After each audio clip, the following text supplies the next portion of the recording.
Hey guys, tonight we're heading somewhere damp, drafty and way too obsessed with sin. Yep, you guessed it, the Middle Ages. But not just the sword-clashing, king-crowning, plague-infested part. No, tonight we're getting into what no one in your high school history textbook dared to cover. What sex was actually like back then. Spoiler alert, you probably won't survive this. Emotionally, at least. Because if you think it's hard to date in the modern world, just wait until you're legally obligated to marry your cousin, told that pleasure is a sin, and your mattress is stuffed with straw and possibly alive. So, before you get comfortable, take a moment to like the video and subscribe, but only if you genuinely enjoy what I do here. Go ahead, I'll wait. Also, drop your city and the time down in the comments. Just curious who else is up way too late for this kind of weird history. Now, dim the lights. Maybe turn on a fan for that soft background hum, and let's ease into tonight's journey together. You're standing in a one-room hut, probably somewhere in the English countryside around the year 1247. It's evening. Outside, the pigs are snoring, and inside, well, you'd better hope they didn't sneak in. Your bed is basically a few planks with a bag of straw on top. The straw's itchy, probably crawling with a few extras, and the blanket is a coarse wool that smells suspiciously like wet dog. There's one candle burning, wax dripping slowly down the side, and it's the only thing lighting the room. You'd like some privacy? That's adorable, because in this house, there are 4 other people sleeping on the floor. Your in-laws, your children, and possibly a neighbour or two, all sharing space like a sweaty medieval sleepover. And yet, somehow, this is where sex is expected to happen. Quietly, efficiently, and without complaint. For all the romanticised imagery we've built around the Middle Ages, think dramatic courtships, flowing gowns, maybe a lute or two, the real story begins in places like this. Poor, rural, and utterly unsexy.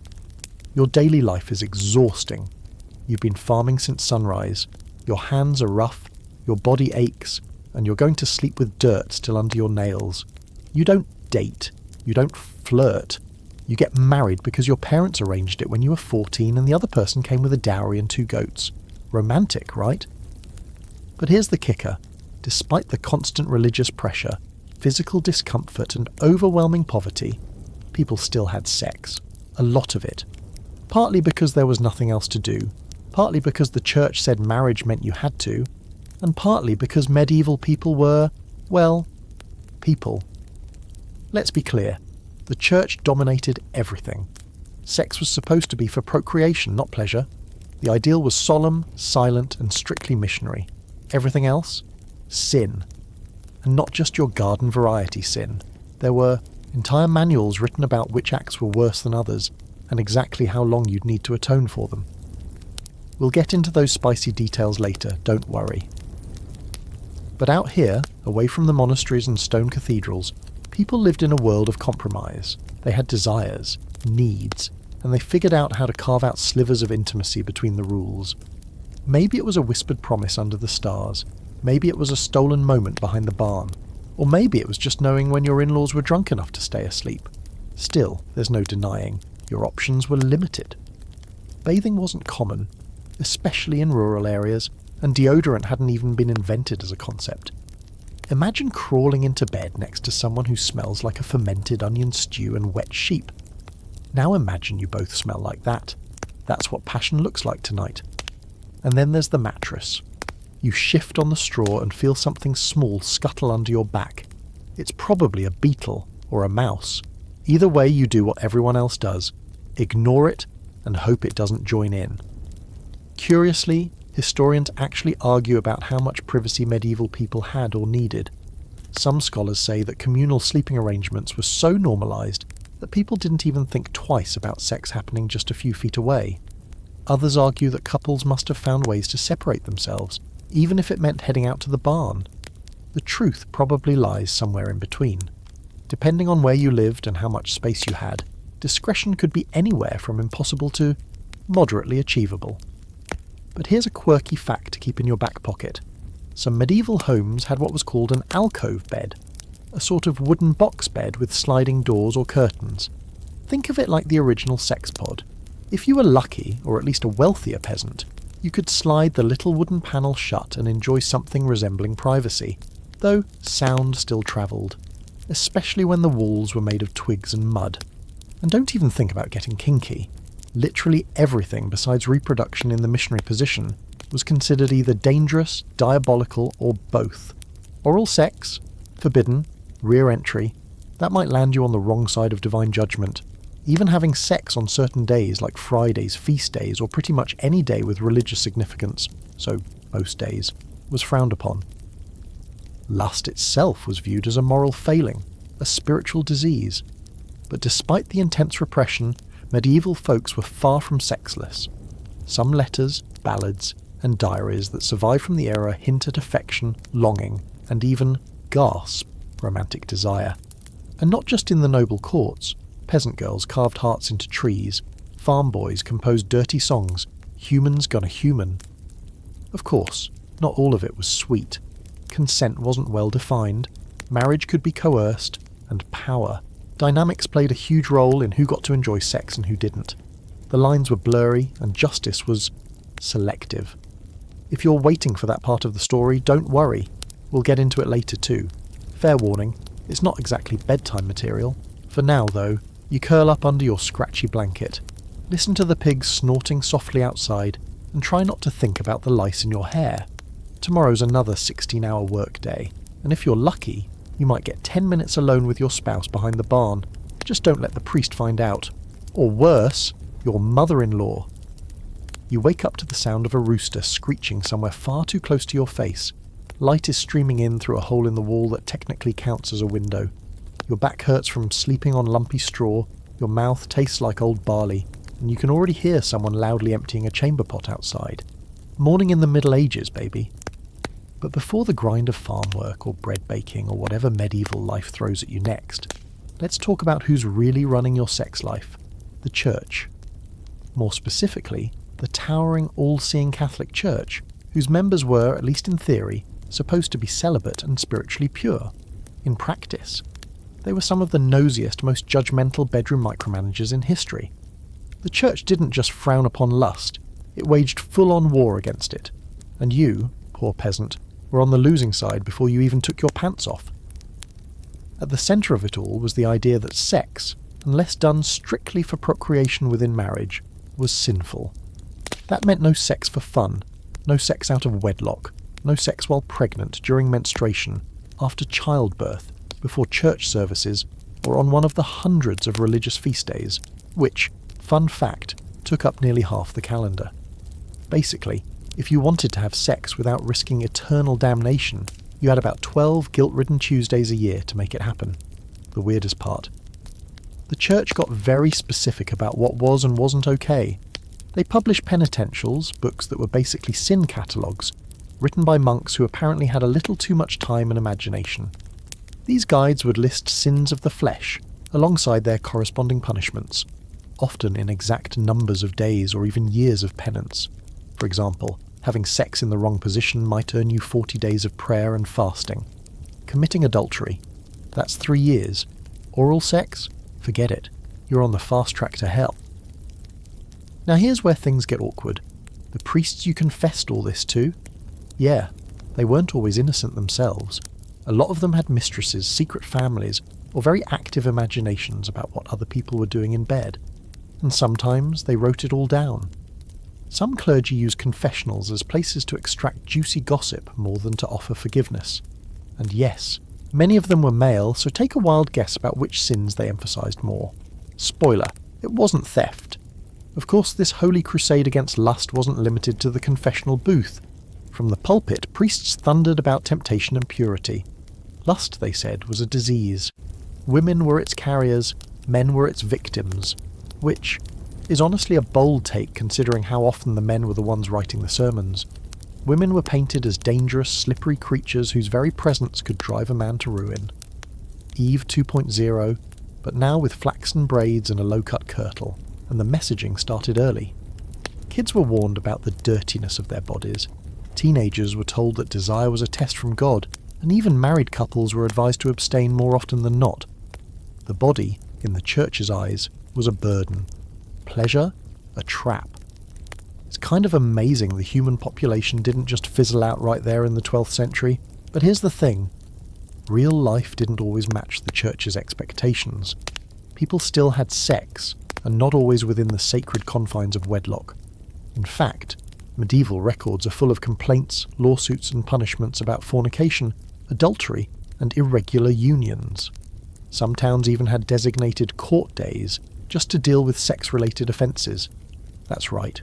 Once a month you could go down to the town square and watch your neighbours get publicly fined for banging the blacksmith's apprentice. One historian compared this system to sexual speed traps. The church knew people would mess up, and when they did, it cost them, sometimes in coin, sometimes in dignity. Fines, floggings, forced pilgrimages, public shaming, all part of the price of passion. And yet, people kept doing it, because, well, humans. There's a quirky little document from 11th century France where a bishop laments the sheer number of people having sex in cemeteries. Cemeteries.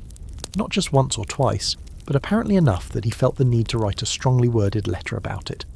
So next time you feel like your love life is weird, just remember, somewhere out there, a monk had to invent rules about not doing it on top of Uncle Alfred's grave. And yet, even the bishops couldn't fully smother desire. Art, literature and folk songs from the era are full of innuendo. Pilgrims wrote bawdy poems, noble ladies passed secret love notes, farmers carved lewd carvings into church pews when the priest wasn't looking. There was even a trend of marginalia, those weird little illustrations in the edges of medieval books, where monks drew highly questionable scenes involving, for example, naked people jousting with gentle-shaped weapons. We're not making that up. Monastic boredom is a powerful force. This is where scholars start to disagree. Some argue that the church's control was absolute, that medieval sex was joyless and strictly utilitarian. Others say that, beneath the surface, people were sneakily carving out their own rules, ignoring the dogma when it suited them. It's hard to know for sure. Written records mostly come from elite or religious sources, who were obviously very invested in painting a certain picture. The horny peasants. They didn't leave behind diaries, too busy surviving, or sneaking off to the fields. So where does that leave you, dear medieval time traveller? Well, imagine trying to feel sexy with the looming threat of eternal fire hanging over your head. Imagine confessing to impure thoughts every Sunday, while the guy listening to you has 3 kids and a girlfriend in the next village. That's the kind of hypocrisy you're up against. Still, against all odds, people found moments of connection. Maybe a glance across the market, maybe a shared chore turns into a touch on the arm, maybe a lull in work offers 5 minutes of stolen time, and when those moments come, they burn brighter because they're rare, risky, and very much not allowed. So yeah, the church tried to say no, loudly, often, and with a lot of Latin. But the human body, it doesn't always listen, especially not when it's full of adrenaline, isolation, and the vague hope that nobody's watching. And if they are, you'll confess it on Sunday. You're standing at the entrance of a small village church, trying to remember if today's sermon was about gluttony or lust, when you hear the bells tolling. Not the ominous plague is here kind, just the usual someone's getting married clang. And that's your cue to witness one of the most important and least romantic rituals of medieval life, marriage. Not the candlelit, doves fluttering, I do sort of thing. No, this is marriage as contract, marriage as transaction, marriage as paperwork, but with more sheep. Let's get one thing straight right off the bat. You're not marrying for love. That's a cute modern idea that has absolutely no place in your current timeline. Marriage in the Middle Ages is about land, alliances, inheritance, and sometimes dowries. Those delightful bundles of property or livestock, or sometimes even cash, that a bride's family coughs up to seal the deal. If you're lucky, the person you're marrying smells okay and has most of their teeth. That's basically what passes for attraction in this context. You walk with the crowd toward the centre of the village, where the bride and groom stand awkwardly in front of the church. Not inside the church. Oh no, the ritual starts on the front steps. That's where everyone can see it, and more importantly, hear it. Witnesses are essential, because the only thing that makes this binding is the public exchange of consent. That's right. No priest required, no fancy ritual. You just had to say you agreed. Out loud, in front of people. Boom, you're married. Of course the church later tried to rein this in, insisting on clergy and ceremonies inside the church, but for a long time, a loud yes in the middle of town was enough to lock you into a lifelong union. Try ghosting your way out of that. Now here's where it gets weird, because despite all the religious oversight and endless rules about sex, medieval people had a pretty casual relationship with what counted as a real marriage. Hand fasting, for example, was common in certain areas, especially in Celtic traditions.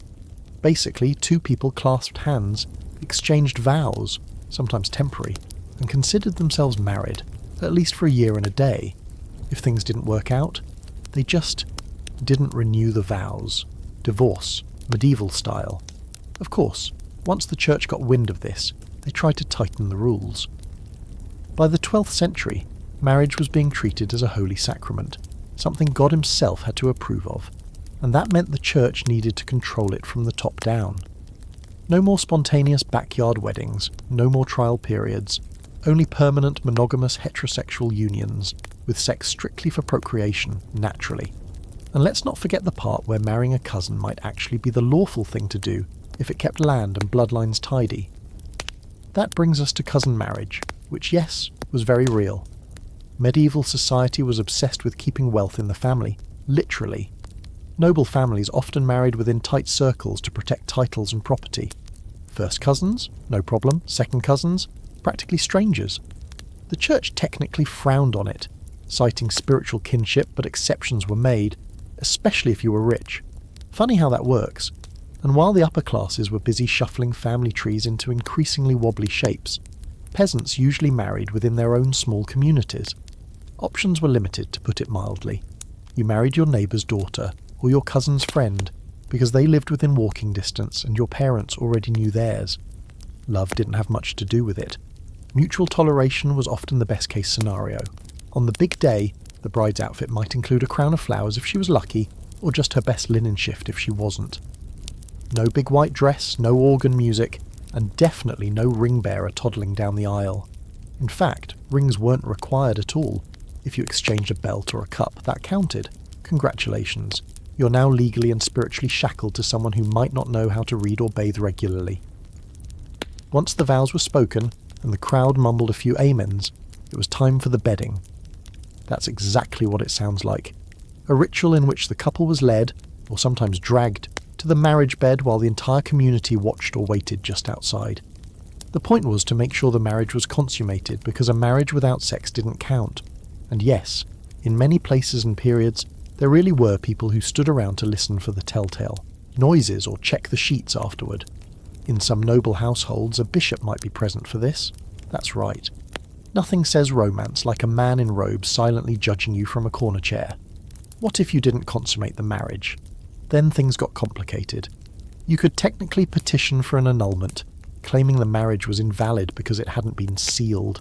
But you'd need witnesses, and let's just say medieval courts weren't exactly known for their sensitivity or discretion.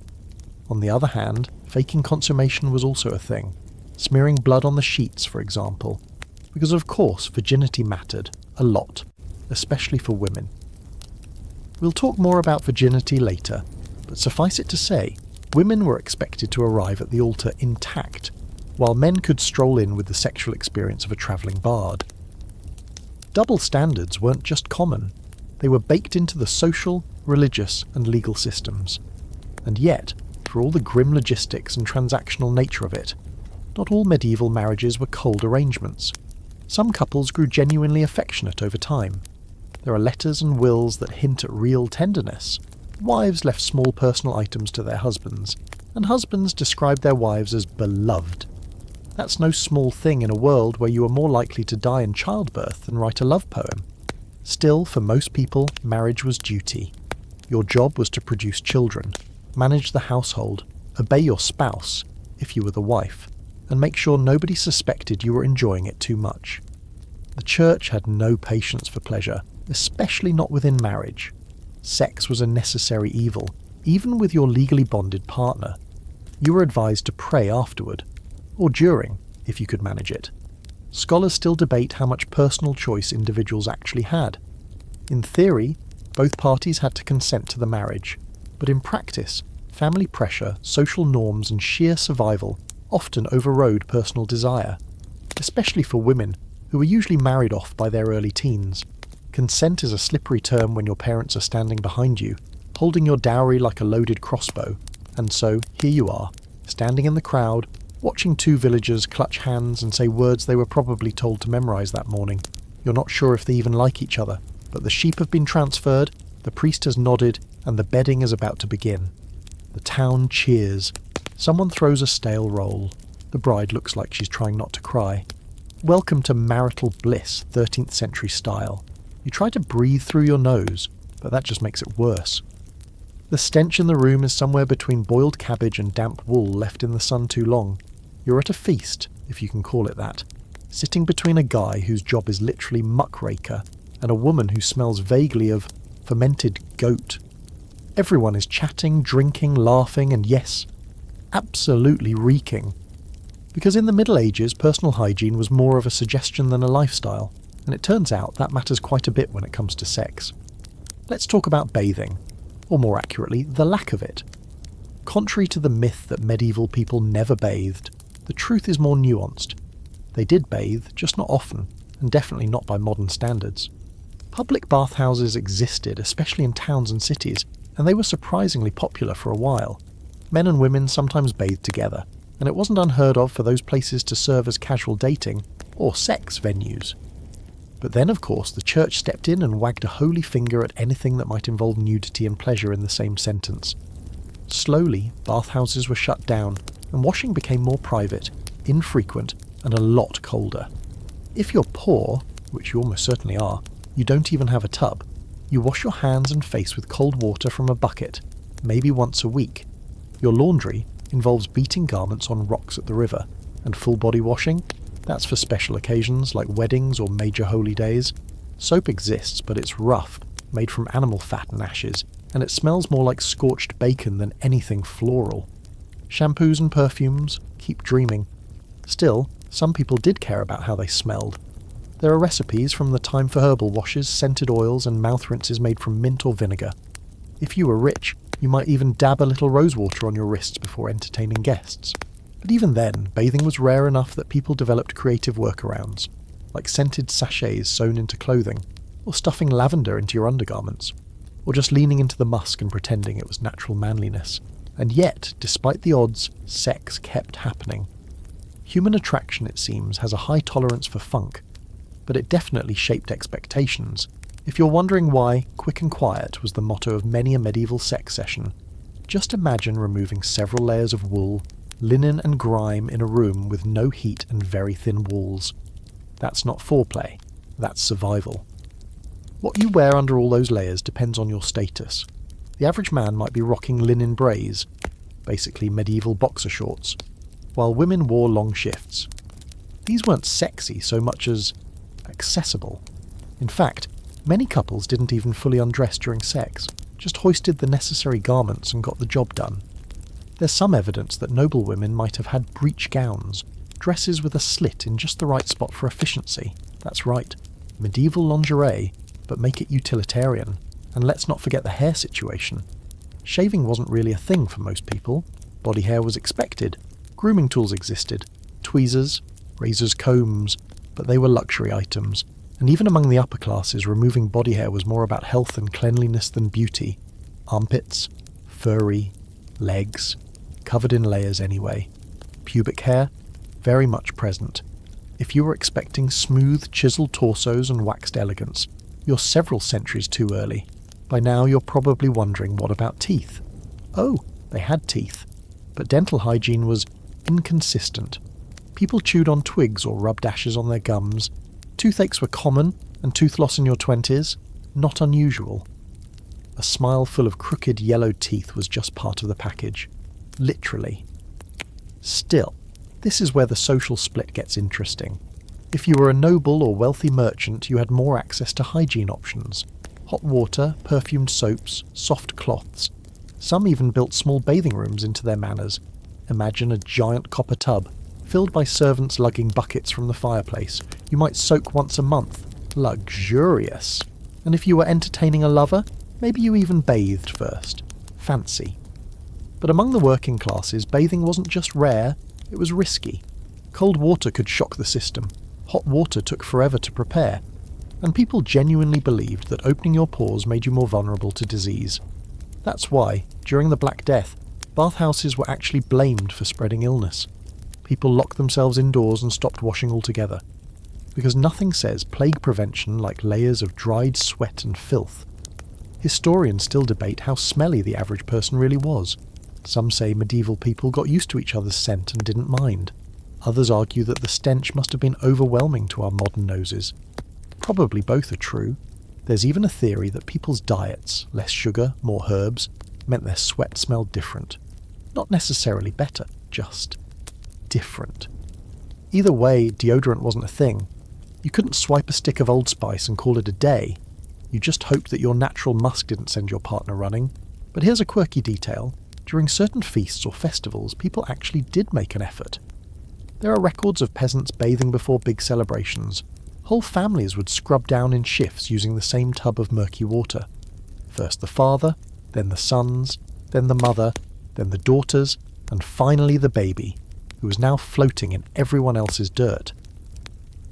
By the time it was your turn, the water looked like weak stew. Still, it was considered an upgrade. So, you're lying in bed now, trying to get close to your spouse without gagging on their breath, or noticing the trail of hay in their hair. There's affection, sure, maybe even a little excitement. But there's also that nagging awareness that nobody here has bathed since Candlemas, and yet, you go for it. Because love, lust, or just sheer boredom finds a way. You try not to breathe, too deeply. They do the same. It's mutual restraint and in its own weird way, kind of sweet. The candle flickers, the pigs snore, and somewhere outside the bathhouse stands empty, because the bishop said it's sinful and you said, I'm already halfway undressed. You're hunched over a wooden yoke, dragging a sloshing bucket of water from the village well, and you're exhausted, and it's not even noon yet. Your fingers are chapped, your lower back is screaming, and you've already dodged a suspiciously aggressive goose twice this morning.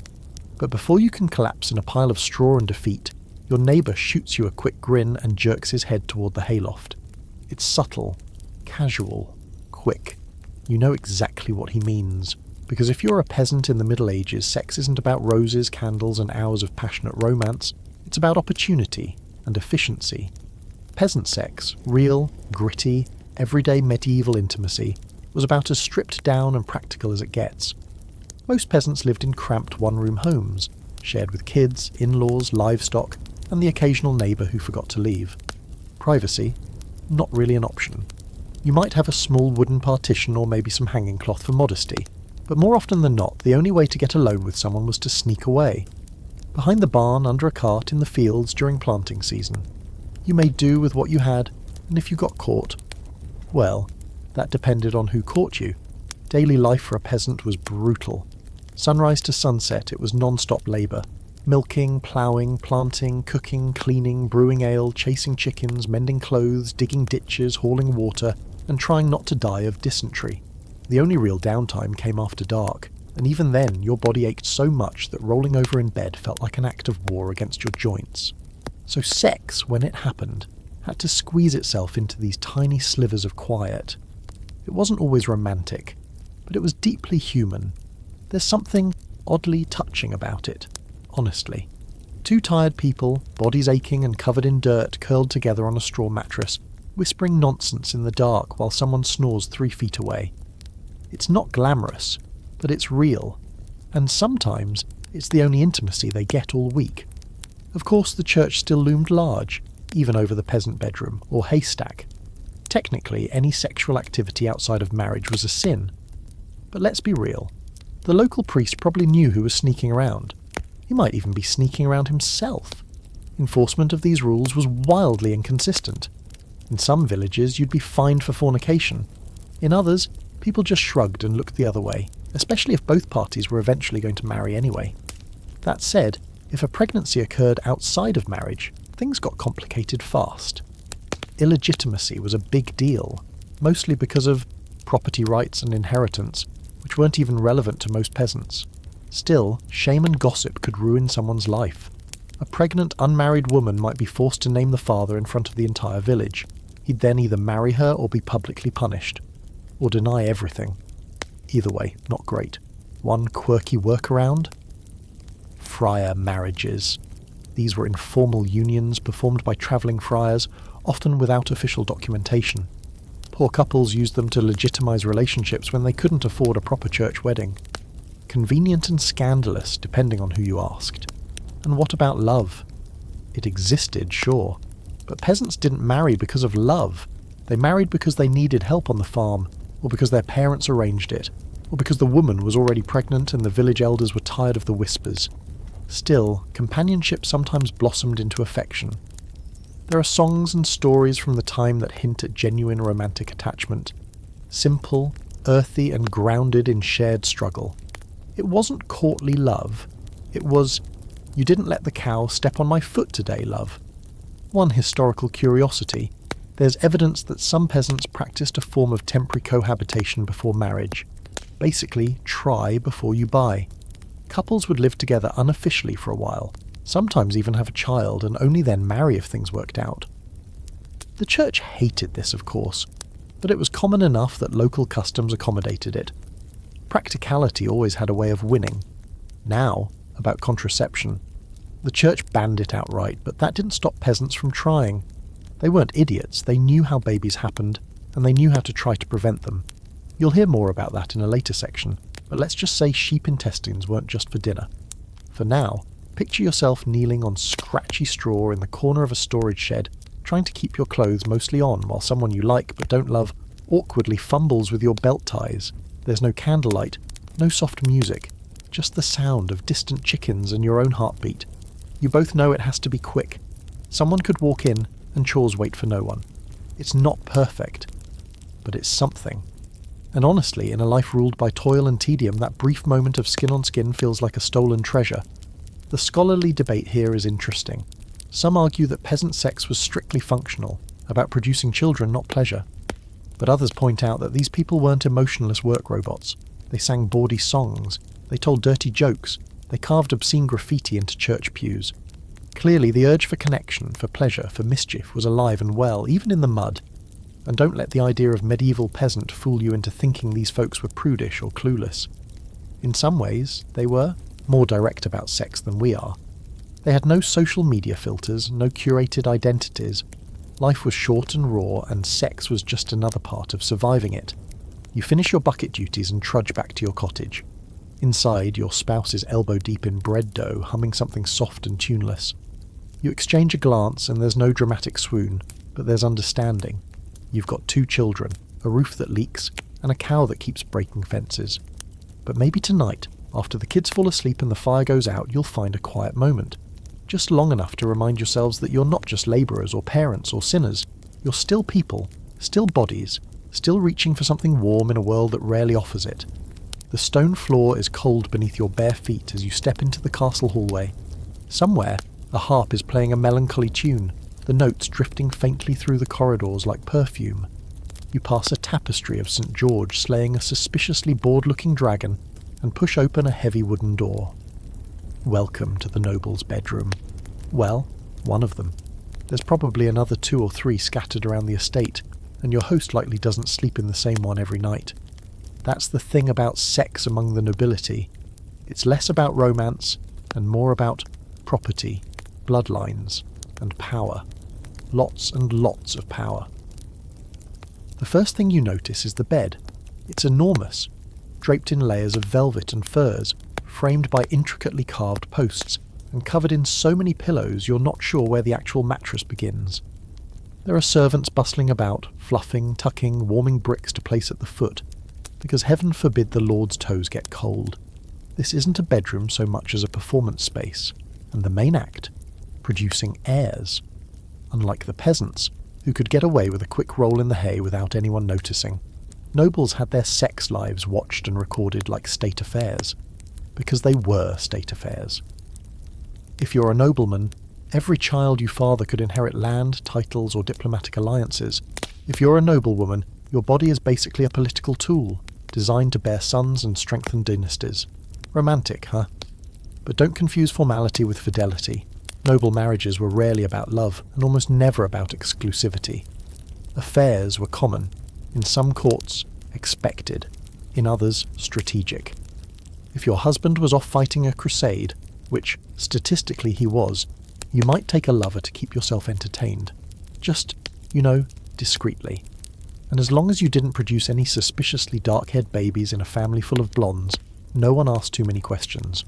One particularly spicy example comes from 14th century France, where Queen Isabella's sisters-in-law were accused of having affairs with knights. The scandal exploded when someone snitched. The women were arrested, and 2 unlucky knights were executed in a very public and very gruesome way. Their mistake? Not being subtle enough. Court gossip was brutal, and once rumours took hold, it didn't matter whether they were true. If you were a man of status, though, your extramarital activities were more or less tolerated. Kings kept mistresses as a matter of course. Even lower nobles were known to maintain unofficial wives on the side, women who might receive gifts, housing, and even financial support in exchange for their companionship. The church scolded it, of course, but rarely with teeth. Powerful men weren't punished, they were just passionate. There's a weird, uncomfortable double standard here. Noblemen's sexual appetites were treated as natural, even healthy. Noblewomen's? Dangerous. If a woman was too flirtatious or too eager, she risked being labelled a seductress, or worse, a witch. Female desire in general was something to be feared, controlled, and, when possible, locked behind embroidery hoops and 6 layers of velvet. Still, noble women found ways to carve out slivers of autonomy. Some wielded their sexuality like a weapon, strategically aligning with powerful lovers. Others used charm to influence husbands or gain access to court politics. And a few flat-out rebelled, refusing to marry or choosing lovers on their own terms. These women were rare, often scandalous, and occasionally legendary. Now, let's talk logistics. Noble sex could be surprisingly theatrical. There are records of bedding ceremonies, similar to what peasants experienced, only far more elaborate. Guests would walk the newlyweds to the bedroom, sing bawdy songs, and sometimes even stay to witness the consummation. Yes, witness. Imagine trying to perform under pressure with half the court pretending not to stare from behind a velvet curtain. Of course, not every encounter involved the full royal parade. There were stolen moments too. Lovers sneaking into each other's rooms, secret passages used for romantic rendezvous, cryptic letters delivered by trusted servants. One scholar even uncovered a set of erotic poems exchanged between a noblewoman and her steward. They're crude, heartfelt, and surprisingly explicit. Who knew the medieval elite had a flair for sexting? In rhymed couplets. Now for the scholarly debate. Some argue that noblewomen were little more than pawns, traded like property between powerful families. Others suggest they had more agency than we give them credit for, using wit, charm, and sheer survival instincts to navigate a world stacked against them. It's probably both. Some women were powerless, others played the game and played it well. But none of them had the luxury of disengaging entirely. Here's a quirky fact to toss into the mix. Some noble households employed bed warmers, not the brick kind. These were actual human servants, sometimes women, sometimes young men, whose job was to warm the bed with their bodies before the noble arrived. Did that ever turn into something more? Oh, absolutely. Nobles breaking social boundaries with servants is practically its own subgenre of medieval scandal. Just don't tell the bishop. And speaking of clergy, noble families often had a private chaplain who doubled as a confessor, which meant that every sin, every indiscretion, every tangled bedfellow had to be whispered to someone who, ideally, wouldn't use it as leverage. Ideally. But in a court where gossip was currency, that was a dangerous bet. You lean against the wall, watching a young lord being helped out of his embroidered doublet by 3 bored-looking servants. His wife is across the room, yawning into a goblet of wine. They'll lie together tonight, perhaps even sleep in the same bed, but neither is expecting fireworks. This isn't passion, this is obligation. They're here to maintain a bloodline signified by a signed charter, and a family crest featuring an angry-looking eagle. Still, every now and then something surprising happened. Real love. A noble couple who genuinely liked each other, who shared inside jokes, wrote letters when apart, and maybe even enjoyed each other's company in bed. These stories are rare, but they exist, hidden in dusty correspondence and surviving poetry. One countess referred to her husband as her sun and shield. A duke begged his wife to forgive his absence, saying he missed the feel of her hand on his face. For a brief moment, beneath the layers of ceremony and politics, something tender flickers. And then, of course, it's time to produce another heir. The midwife is summoned. The servants prepare the birthing room. The lady clenches her jaw. The cycle continues. In this world, sex isn't just personal, it's dynastic. And you're just passing through, trying not to get caught loitering near a nobleman's bedchamber. Careful. That kind of curiosity has a way of ending badly, sometimes in chains, sometimes in poetry. You duck beneath a stone archway and step into the bustling heart of a medieval city. Maybe Paris, maybe Florence, maybe London, depending on how much cobblestone your boots can handle. Everything here feels louder, faster, and slightly more dangerous than in the countryside. Market stalls spill onto narrow alleys, hawkers shout over each other, chamber pots fly out of windows with very little warning, and if you're looking for something, or someone, you'll probably find them here, including sex. Because unlike the rural villages where privacy was non-existent and options were slim, urban centres in the Middle Ages offered a different kind of opportunity. A little anonymity, a little chaos, and a whole lot of temptation. You've barely taken 10 steps before you pass a flirtatious merchant girl leaning over a basket of apples with just a little too much enthusiasm.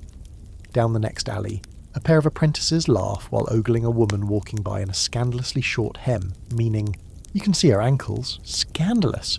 And tucked between a fishmonger and a bookbinder's shop, there's a discreet door with a red cloth hanging from the knob. That's not laundry, that's a signal.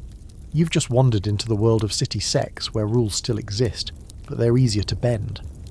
Unlike the countryside where everyone knows your name, your parents' names, and probably the last time you got caught behind a hay bale, cities offered a degree of freedom. For young people especially, moving to a city meant escaping the crushing weight of parental oversight and church gossip. It was your chance to start fresh, reinvent yourself, make mistakes in private, or at least among strangers, and that's exactly what a lot of people did. Apprentices and servants, arriving in droves to work in shops and homes, often found themselves living in cramped quarters with others their age. Proximity leads to familiarity, and familiarity leads to a whole lot of, oops, we were just practicing how to lace bodices. Relationships happened quickly, sometimes secretly, and not always with any intention of marriage. But the church hadn't given up. City clergy were everywhere, preaching, writing moral pamphlets, and making weekly rounds to ask invasive questions.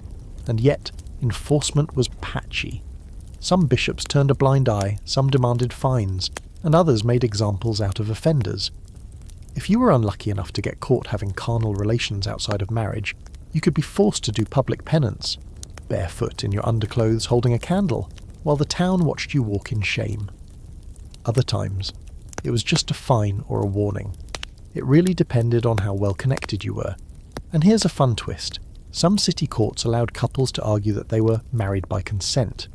If two people had exchanged vows privately, even without a priest, and then consummated the relationship, that could count as a valid marriage. So naturally, lots of people claimed they'd said the vows after they got caught. No, we're totally married. We just forgot to invite witnesses. Women in cities had a little more wiggle room than their rural counterparts. Some worked as shopkeepers, midwives, or even small-scale landlords. A few ran taverns or bathhouses, places that often doubled as semi-discreet hookup spots. Female autonomy was still limited, but the anonymity of city life let them carve out space for themselves, and for relationships that weren't always sanctioned. Now, if you were wealthy, city love could be a little more elegant. Well-born daughters were closely guarded, kept indoors, watched by chaperones, and expected to marry strategically. But they still found ways to flirt, passing notes via servants, exchanging gifts, or slipping suggestive lines into otherwise innocent poetry.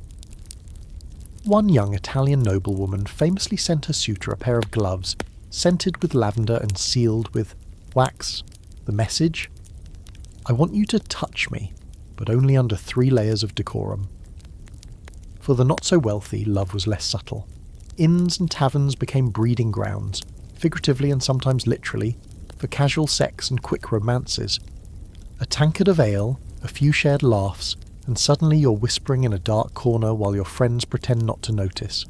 In one 14th century record from Dijon, a tavern owner was fined for hosting nightly dancing and too much joy, which, let's be honest, is just bureaucratic code for everyone was getting it on and someone tattled.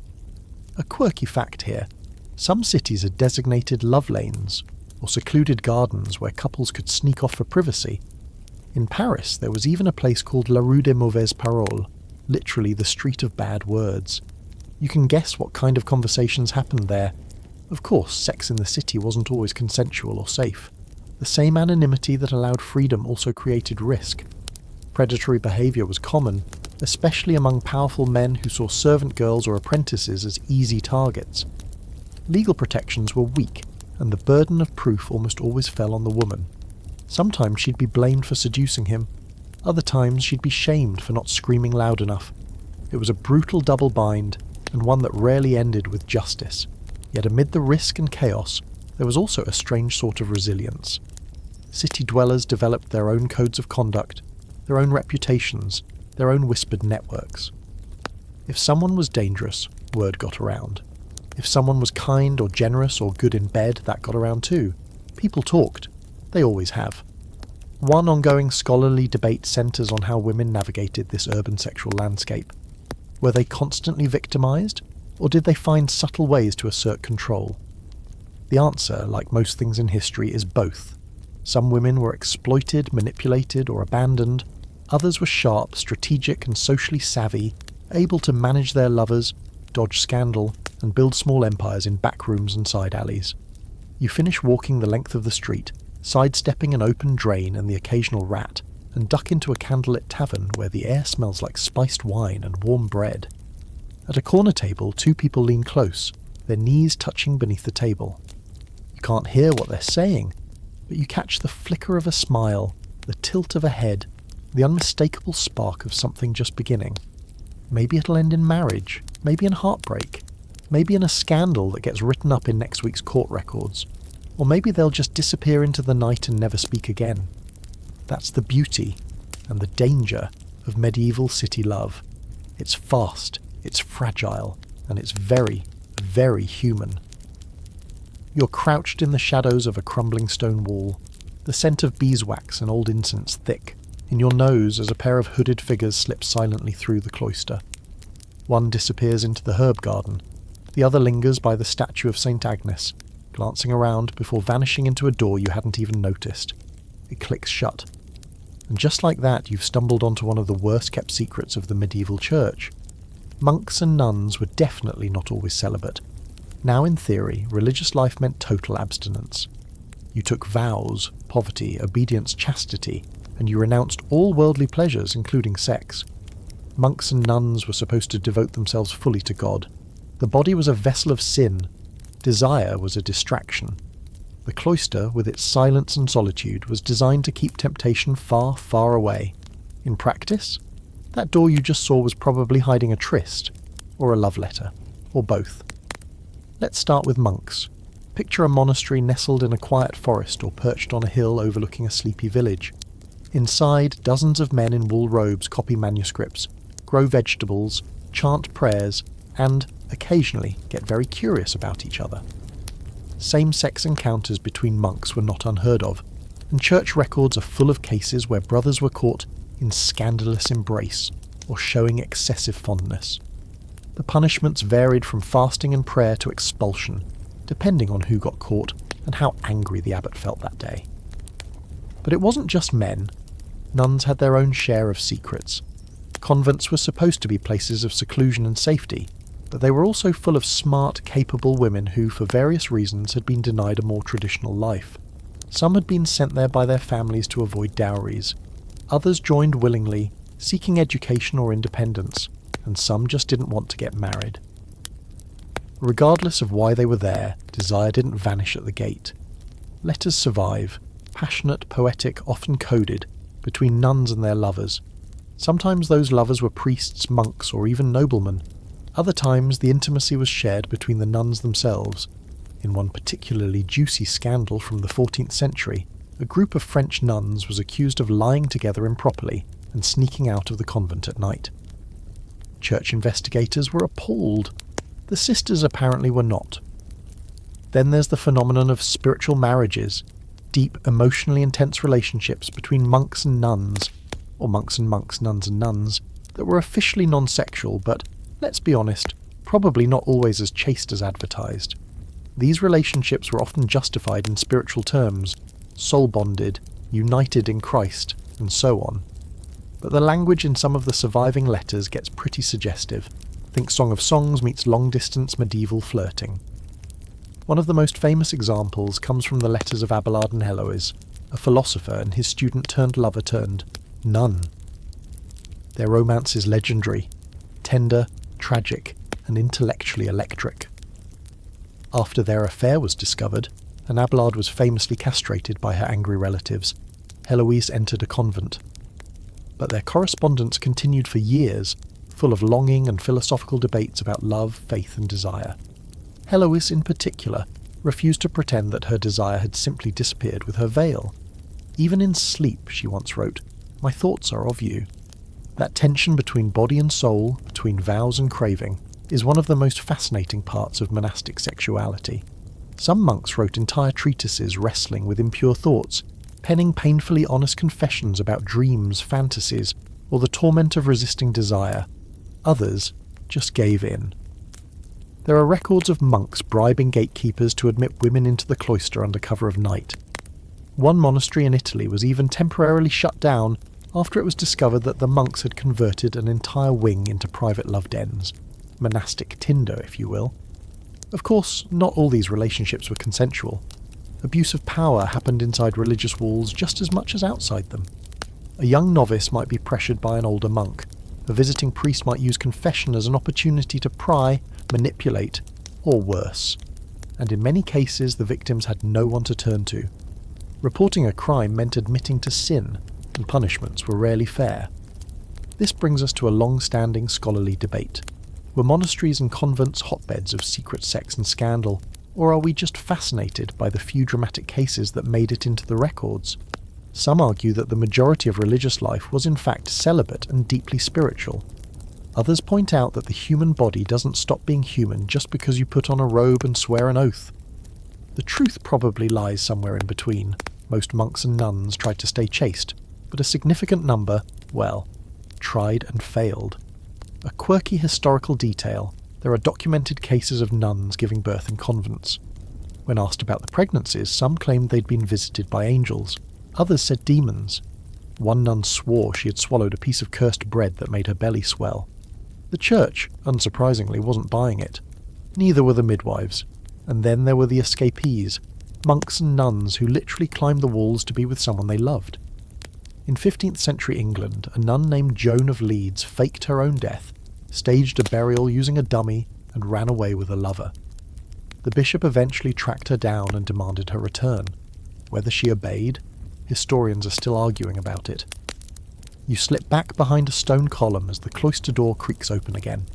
The same hooded figure glances around, brushing a smudge of red from their cheek, lip rouge maybe, or just a berry from the garden.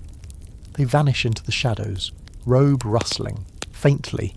Somewhere nearby, a bell tolls for vespers, another day of prayer begins. But behind the monastery walls, behind the veil of piety and ritual, the same old human stories play out. Love, lust, secrecy, regret. You're left wondering how many whispered vows were really for God, and how many were for each other. You're flipping through a thick, crumbling manuscript by candlelight, and the first thing that catches your eye is a sentence that says something like, "He who mounts his wife from behind shall fast for 40 days. Wait, what? You squint closer. Yep, that's what it says. Welcome to the wild, deeply uncomfortable and oddly bureaucratic world of medieval sin charts.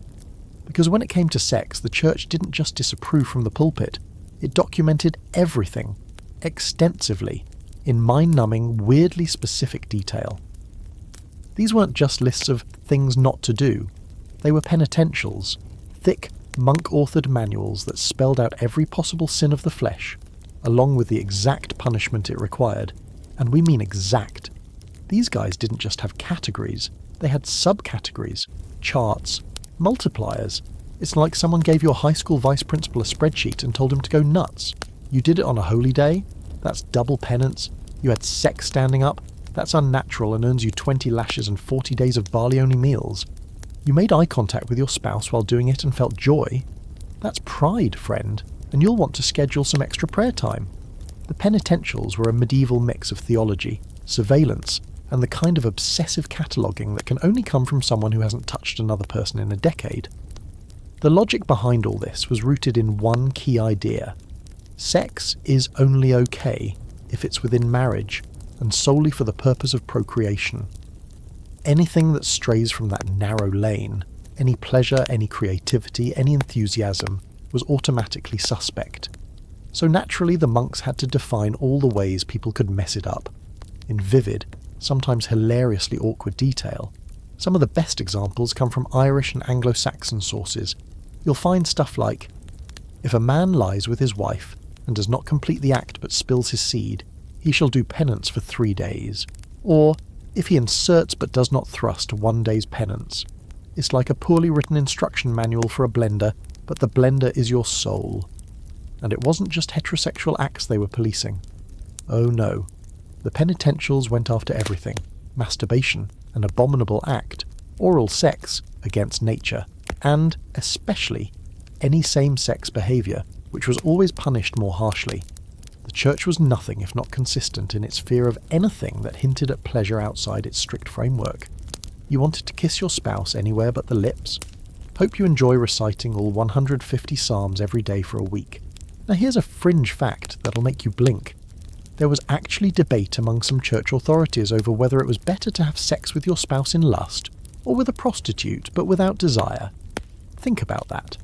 Some argued that it was less sinful to commit adultery without enjoying it than to love your spouse too much in bed. That's how allergic they were to pleasure. They weren't trying to ruin your fun, they thought fun was the problem in the first place. To be fair, some of these penitentials were intended as guides for priests hearing confessions.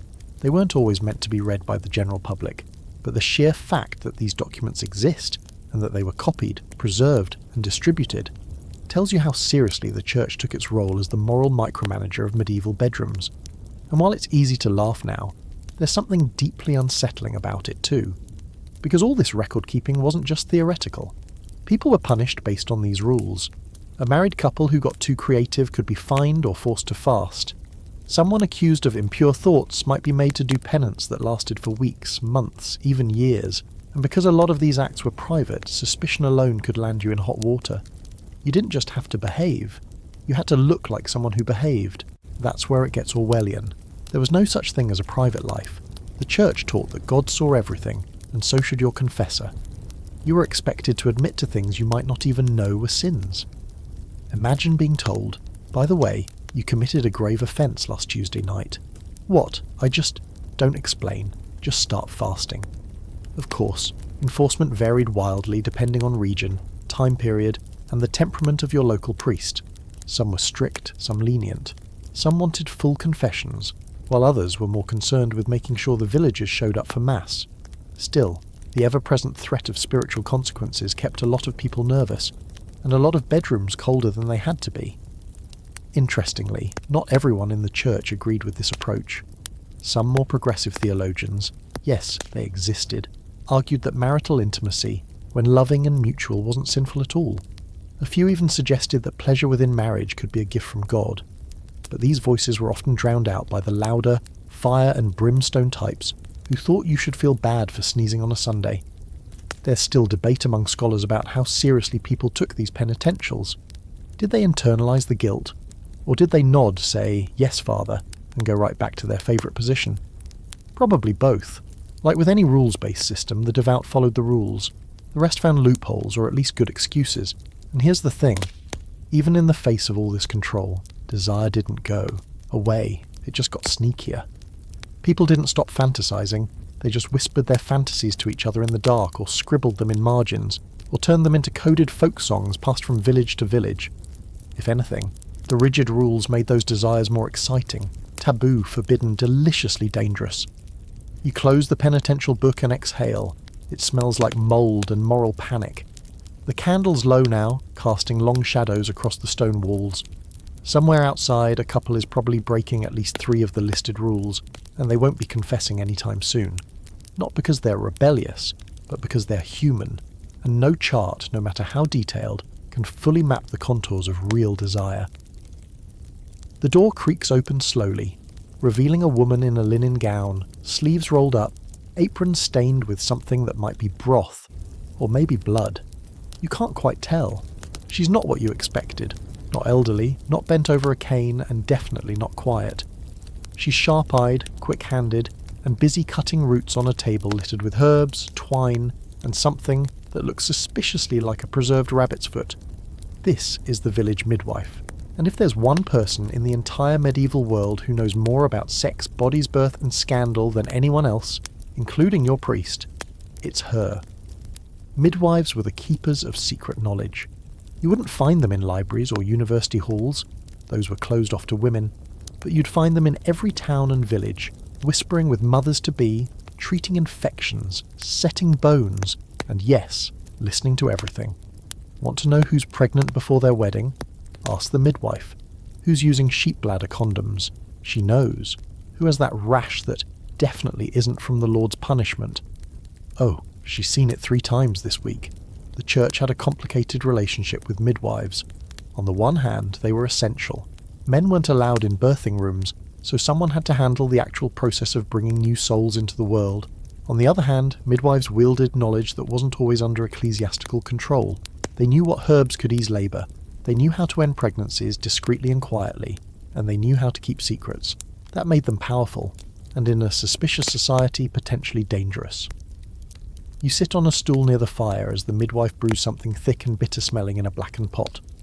She chats while she works, one eye on the kettle and one on your posture. She corrects the way you're sitting without asking. "That's how hips get misaligned," she mutters. "Seen it too many times." You nod quickly, trying to look like you weren't about to ask if that rabbit foot is for fertility or stew. Midwives weren't just baby catchers. They were sex educators, relationship counsellors, healers, and, when needed, sorceresses. If a woman came to her with irregular bleeding, she knew what questions to ask.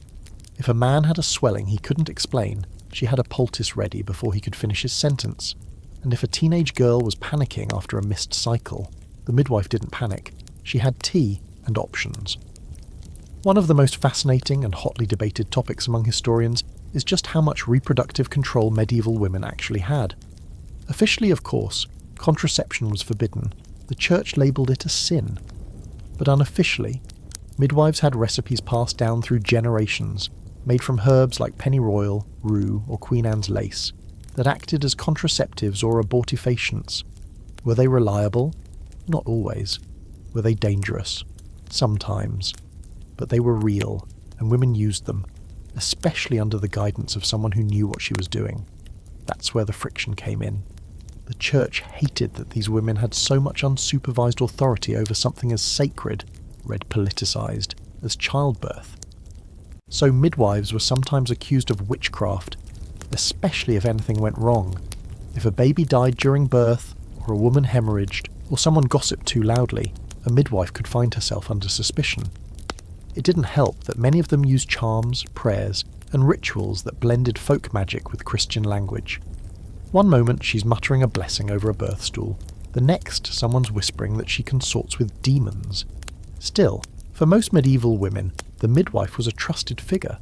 She was the only one who would listen without judgment, the only one who'd seen it all before, the only one who could look at a scared 15-year-old girl and say, "You're not the first and you won't be the last. Let's sort it out."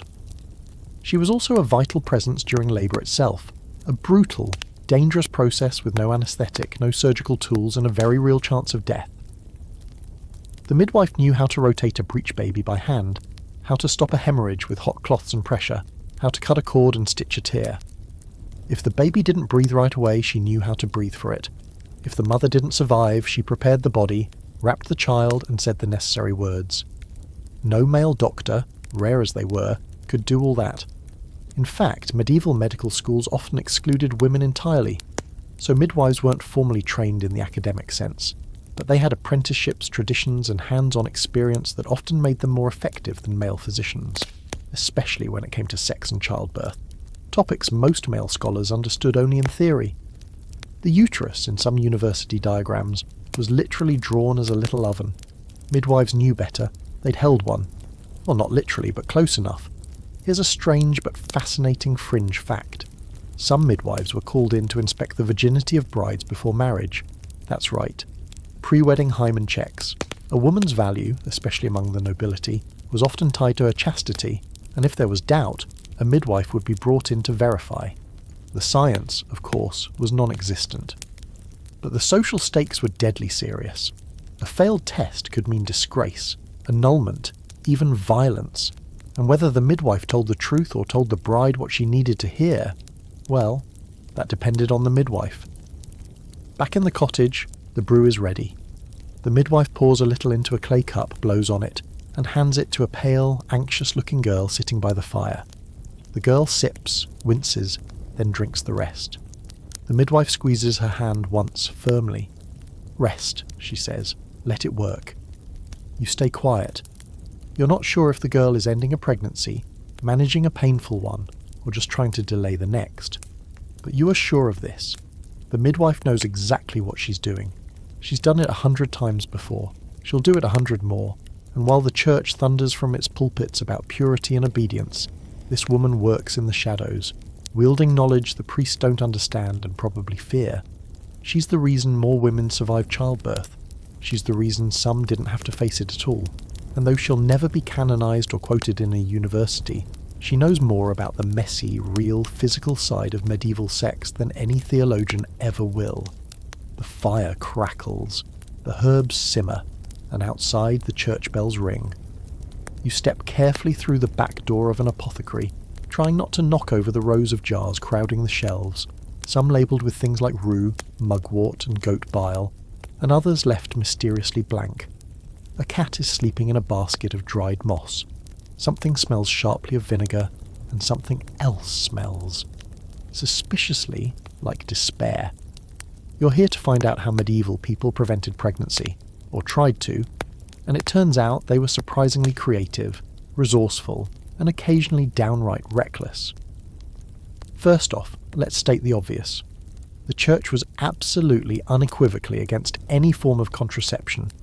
Officially, sex was for making babies, not for fun.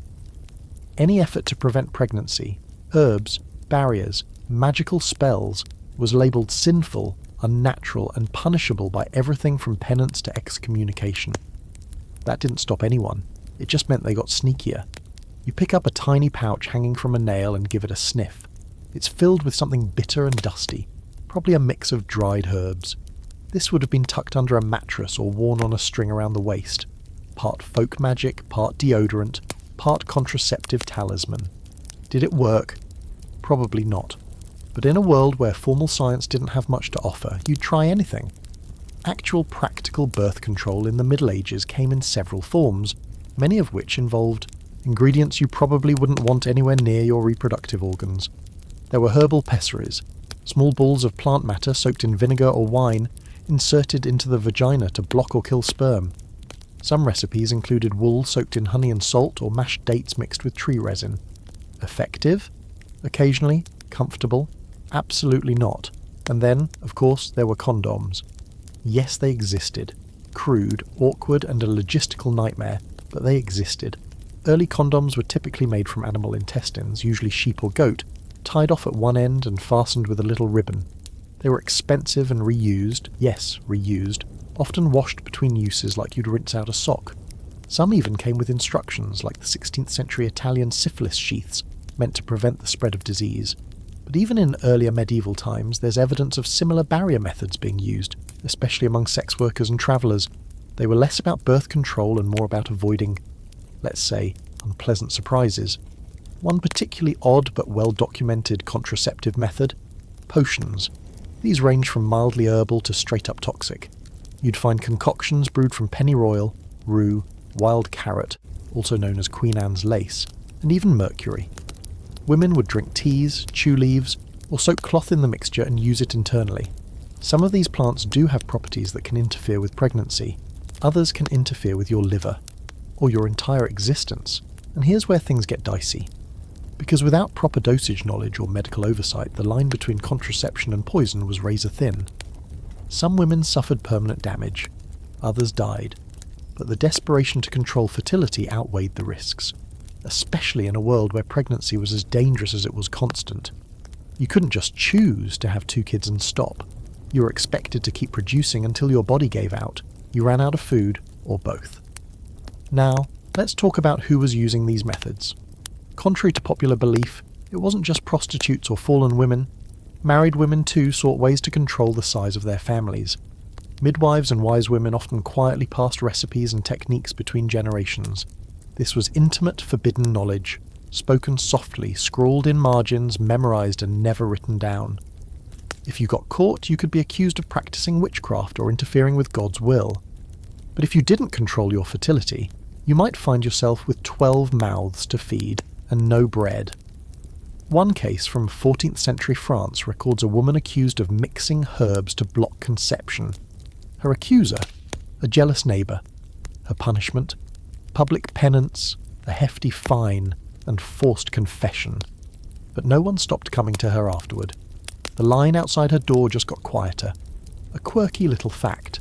Some birth. Control methods involved chanting prayers backward or performing specific acts under certain moon phases. Yes, really. Medieval people blended religion and folk magic constantly, even when those things technically contradicted each other. You might recite a psalm while tying a knot in a cord, believing that as long as the knot stayed tied, so would your womb. The spiritual and the physical were never far apart. Scholars debate how widespread these methods really were. Some argue that the average medieval woman had very little control over her reproductive life. Others insist that the prevalence of midwifery, herbal knowledge, and oral tradition suggests a quiet but persistent culture of resistance. The truth likely varies by region, class, and access. A noblewoman might use discreet herbs provided by her private healer. A peasant might rely on her neighbour's sister who once spent time in a convent. What's clear is that people tried. They tried very, very hard. And while the church clung tightly to its doctrine, not everyone inside it agreed. There are occasional records of sympathetic priests looking the other way, or nuns quietly sharing remedies with female relatives. After all, even religious women had sisters, nieces, cousins, and even they could see what endless pregnancy did to a body. Outside the apothecary, a young woman waits, her shawl pulled tightly over her head. The apothecary meets her at the door, presses something wrapped in cloth into her palm, and murmurs a few instructions. She nods once and disappears down the alley. You don't know if it's for contraception, miscarriage, or just a really intense stomachache. That's the thing about this knowledge. It moves in whispers. It's easy to assume that the medieval world was black and white when it came to sex and reproduction, but the truth is messier. Much messier. Yes, the rules were harsh. Yes, the risks were high. But the instinct to control one's own body, to say when, how, and with whom, has always been there. Even when it meant boiling roots in secret, even when it meant slipping a charm under your pillow and hoping for the best. The cat in the basket yawns. The apothecary returns to grinding something that smells like rosemary and crushed hope. Outside, the bells ring for vespers. Inside, a jar is labelled "Do Not Touch." You resist the urge. You're kneeling at the edge of a narrow stone bed, watching a young woman in a too-tight linen gown stare at her reflection in a bucket of water. She's biting her lip, smoothing her hair, trying not to look nervous. Tomorrow is her wedding day, and tonight she's being reminded quite firmly and by every aunt, cousin, neighbour and priest in a 10-mile radius that she'd better be a virgin when she steps under that altar. Welcome to one of the most anxiety-ridden obsessions of the medieval world, virginity. Not just any virginity, female virginity. Let's be clear, no one's marching up to the groom and asking for a certificate of chastity or a pre-wedding inspection. Male experience was tolerated, even expected in some circles. But for women, virginity was currency, proof of purity, proof of honour, proof that a woman belonged first to her father and then to her husband, untouched and untainted, like a loaf of bread no one's sliced yet. It sounds harsh because it was, and it wasn't just about reputation, it was about land, legitimacy and bloodlines. A bride's virginity guaranteed that any children born afterward belonged to her husband, and by extension, his property and inheritance. A non-virgin bride, that was a legal and social nightmare. If doubts surfaced after the wedding, her husband could annul the marriage, throw her out, or worse. Her family could lose their dowry, their status, their carefully arranged alliance. So yeah, stakes were high. You'd think, with all this pressure, that there would be a reliable way to check. You'd be wrong. The medieval understanding of female anatomy was, let's call it creative. Many believed in the existence of a virginal seal that would break and bleed during first intercourse. No bleeding, no virgin, except we now know that's not how bodies work. And surprise, plenty of women in the Middle Ages knew it too. So they got clever. Enter the art of faking it. Some girls were coached by their midwives or friends on how to stage their wedding night. The methods range from sneaky to theatrical, pricking a finger to smear blood on the sheets, hiding a small bladder of animal blood under the mattress, even using red wine or beet juice. It was all about the aftermath, the stained linen that would be triumphantly displayed to waiting relatives as proof of purity and honour, a medieval version of a 5-star Yelp review. But not all attempts were successful. There are court records of newlyweds being called in because no blood was found. Sometimes the husband demanded annulment, sometimes the woman was publicly shamed, sometimes she simply disappeared, and sometimes, hilariously, the husband was too timid or drunk to consummate the marriage, blamed the bride, and still demanded a refund. The church often sided with the man, because of course they did. And then there's the deeply uncomfortable ritual of virginity, tests. In some regions, especially among the nobility, suspicious families or betrothed husbands would hire a midwife to physically inspect the bride before marriage. Yes, that means what you think it means. It was invasive, humiliating, medically meaningless, and treated with deadly seriousness. A failed test could derail the entire wedding. A past one, however suspect, could calm a nervous suitor. And who decided the outcome? The midwife. Sometimes she told the truth. Sometimes she said what she knew the family wanted to hear. Ironically, the church itself had a love-hate relationship with virginity. On the one hand, virginity was held up as the ideal, state, pure, holy, close to God. Virgin martyrs were celebrated, venerated, and carved into every second stained glass window. On the other hand, virginity was also seen as a ticking time bomb of temptation. A young woman who hadn't had sex yet was considered spiritually dangerous. Her unspent desire could lead men astray. So she needed to be married off quickly or tucked into a convent, preferably before she realised what her body was capable of. That contradiction, purity as power, purity as peril, was everywhere. Virginity wasn't just about sex, it was about control. Control of female bodies, female choices, and female futures. A virgin daughter was an asset. A non-virgin one was a scandal. And the whole system depended on silence, on fear, on pretending that the impossible standard could be met. But not everyone played by the rules. In the streets and fields and corners of city taverns, women bent the system. Some had premarital sex and got away with it. Some found ways to restore their virginity with herbs and pressure point massages. Yes, seriously, there were instructions for this. Some seduced their way into better marriages. Others, more defiant, refused to marry at all. Take Marjorie, for example, a real woman from 15th century England who was married young, gave birth, then claimed a vision from God telling her to live in celibacy, while still legally married. Her husband agreed, and Marjorie went on a cross-country pilgrimage, speaking openly about sex, morality, and her decision to be a spiritual virgin. People found her annoying. Church officials threatened her. But she kept talking, loudly. Or consider the tales of noblewomen who were rumoured to have failed virginity tests, but still married into power because their families were too influential to be challenged. It was never just about purity. It was about who could afford to fake it, cover it up, or bulldoze the consequences. A quirky fact worth noting. There were some rare cases where men were expected to prove their virginity too, usually in religious contexts like monks preparing for ordination. But the standards were far looser, the inspections rarer, and the stakes laughably lower. It's almost like the system was built with a particular gender imbalance in mind. Almost.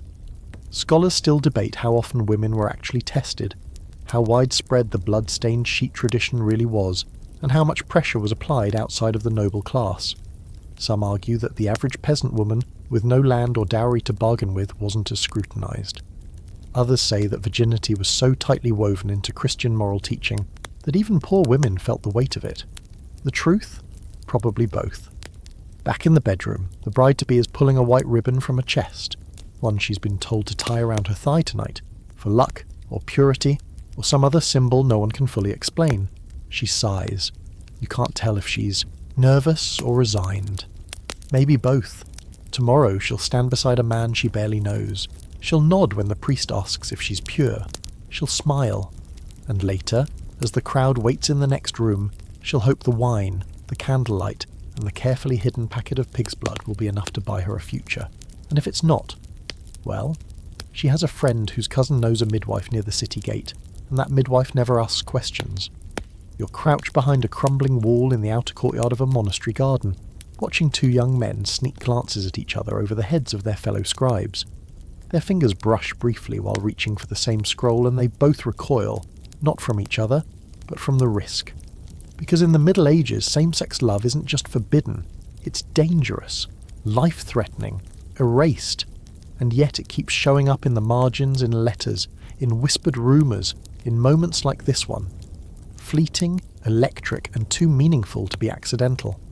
Tonight we step into the hidden, often erased world of LGBTQ+ lives in medieval Europe, specifically how people loved and desired each other when those feelings didn't fit the heterosexual mould the church insisted was natural and holy. Spoiler, it's complicated, it's heartbreaking, and sometimes surprisingly beautiful. First, let's talk about the rules. Medieval Europe, especially under the heavy hand of the Catholic Church, condemned same-sex activity as a mortal sin. Not just a bad idea. A go straight to hell, do not pass go level offence. It was lumped under the category of sodomy, a term so vague it could mean anything from consensual same-sex acts to bestiality, or even non-procreative heterosexual sex. Theologians couldn't agree on definitions, but they all agreed it was bad, really bad. And yet, people did it. People fell in love, formed secret partnerships, carved coded messages into tree bark and chapel benches. They existed in the quiet margins of society, always at risk, but always reaching for each other anyway. Some found fleeting safety in monastic life, where deep emotional bonds between men were normalized, even romanticized, under the label of spiritual brotherhood. These relationships sometimes crossed over into the physical. Church officials were aware. Monks were sometimes punished. But many of these bonds remained hidden, protected by silence and the absence of proof. One case from 14th century England tells of two nuns caught loving each other beyond what is natural. They were separated, their letters confiscated. The documents, full of longing and tenderness, were copied into church records, perhaps as a warning, perhaps out of curiosity. But they survived, and centuries later we can still read their words. They speak of touch, of yearning, of shared dreams that had no place in the world around them. Now here's a twist. Medieval people didn't have the same concepts of sexual orientation that we use today. The idea of being gay or straight as an identity simply didn't exist. Desire was seen more as an action than a state of being. You weren't labelled by your preference. You were judged by your behaviour. That made room for all sorts of fluidity. It also made things terrifyingly arbitrary. A person could go their whole life hiding or rationalising their feelings until one mistake or one enemy ruined them. Take the poet Richard de Fournival. He wrote passionate verses about male beauty that scholars still puzzle over today. Was he writing in a classical style, copying Greek aesthetics? Or was he expressing something personal, masked in academic language? The line between admiration and desire was blurred, often deliberately, and it gave people just enough space to hint without declaring. For women, things were murkier. Female friendships were expected to be close, even physically affectionate. Two women living together might raise eyebrows, but not always alarms, unless they were caught. And even then, the church often struggled to articulate exactly what the sin was. One 15th century German case describes a woman being tried for taking the role of a man in bed. What did that mean? Strap-on? Finger play? The records don't say, but the ambiguity didn't stop her from being punished. The accusation alone was enough. Still, lesbian relationships, though less documented, weren't invisible. The term trebades appears in several texts, often in the same breath as witchcraft and heresy. They were feared, yes, but also eroticized, especially by male writers who turned female intimacy into scandalous fantasy for elite consumption. Some manuscript illuminations even feature what scholars believe are coded depictions of female couples, often nestled among animals and mythic beasts, hidden in the manuscript margins like visual gossip. That's where much of LGBTQ+ medieval history lives, in the margins, literally. Take the marginalia in certain medieval prayer books, where monks doodled rabbits in compromising positions or monks embracing behind walls. Some are clearly jokes, others, you get the sense they were cathartic, confessions disguised as humour, longing scratched onto parchment when no one was watching. Here's a quirky historical footnote. There are surviving love poems written from one man to another in Old Occitan, the language of the troubadours. These weren't bawdy or comedic. They were courtly, romantic, full of metaphors about the moon and longing glances and sleepless nights. Some scholars argue they were just poetic exercises. Others say they were sincere, but regardless of intent, they reveal a cultural space, however narrow, where same-sex desire could be voiced, even if it had to wear a mask. Scholars continue to argue over how to interpret these texts. Some claim we're projecting modern ideas onto a world that didn't frame sexuality the way we do. Others insist that erasing queer desire from history just because it wasn't labelled is, itself, a form of modern bias. The truth probably lies somewhere in the middle. Medieval people didn't use our words, but they still felt our feelings. And for those who acted on those feelings, the risks were enormous. Inquisition records show that men accused of sodomy could be tortured, imprisoned, even executed. In Florence during the 15th century, an entire Office of the Night was created to investigate male homosexual activity. Hundreds of men were prosecuted. Most were fined, a few were burned. All lived in fear. Even the suspicion could destroy a life, and yet, desire persisted. Because it always does. You step away from the garden wall and leave the two scribes to their moment. Maybe they'll do nothing more than steal glances for years. Maybe they'll write each other cautious letters. Maybe, in some tiny sliver of luck, they'll find a corner of the world that lets them be together in peace. It's not common, it's not safe, but it happens, and it always has. The bells toll again, echoing through the stone halls. Somewhere a monk chants a prayer, somewhere else a woman fingers a ribbon from her companion and smiles, thinking of a kiss that no one saw. And you? You carry their stories forward, pulled from the margins and into the light. You're sitting uncomfortably on a stone bench in a sun-drenched courtyard, watching a nobleman read aloud to a lady from a small gilt-edged book, while trying very hard to look like he's not reading from memory. The lady is pretending to listen, fanning herself lazily with a piece of lace. He quotes poetry about her eyes. She replies with a clever line about falcons and loyalty. No one touches. No one says what they really want. This, dear traveller, is courtly love, a painfully repressed, overly poetic and often entirely sexless medieval invention that somehow convinced generations of nobles that longing was better than having. At first glance, courtly love looks romantic. A chivalrous knight falls head over heels for a beautiful lady, usually married, and dedicates his sword, his songs, and sometimes his entire life to her. He writes poems, composes songs, and maybe even duels in her honour. She, in turn, might drop him a glove or allow him the exquisite agony of dancing 3 feet from her at a feast. Actual sex? Absolutely not. That would ruin the whole thing. The passion lies in the not touching, the tragedy, the chase. You'd think this system was created by a woman trying to keep her suitors at arm's length, but no, it was mostly invented by men. Specifically, bored, bookish, aristocratic men with too much time, too many hormones, and way too many feelings. The entire genre of courtly love flourished in 12th century southern France, at the courts of noble women like Eleanor of Aquitaine and her daughter Marie of Champagne, who patronised poets known as troubadours. These weren't barroom bards.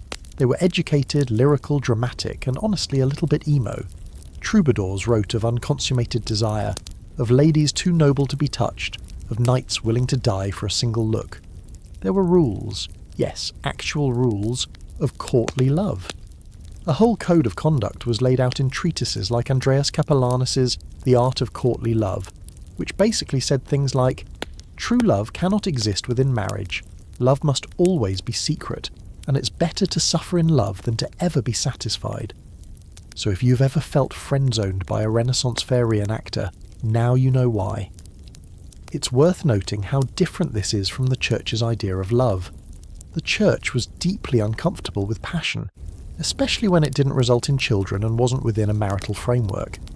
Courtly love, ironically, shared that unease with actual sex, but not because it was sinful, because it was mundane. Once lovers actually got together, the magic was over. The poem ended. The longing dried up. So courtly, love elevated desire into a kind of holy suffering. The more you hurt, the more noble your feelings were. But of course, this was a game, and like all games, not everyone followed the rules. Behind the poetry and platonic agony, real affairs happened. Not everyone was satisfied with gazing from a balcony.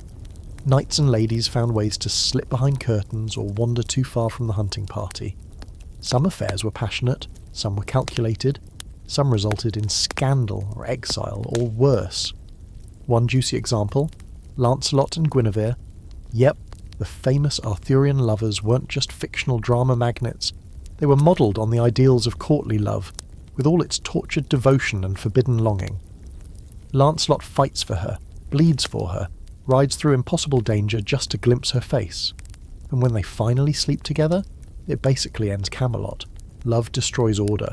Sex ruins purity. A very medieval moral, if there ever was one. But not all these stories were tragedies.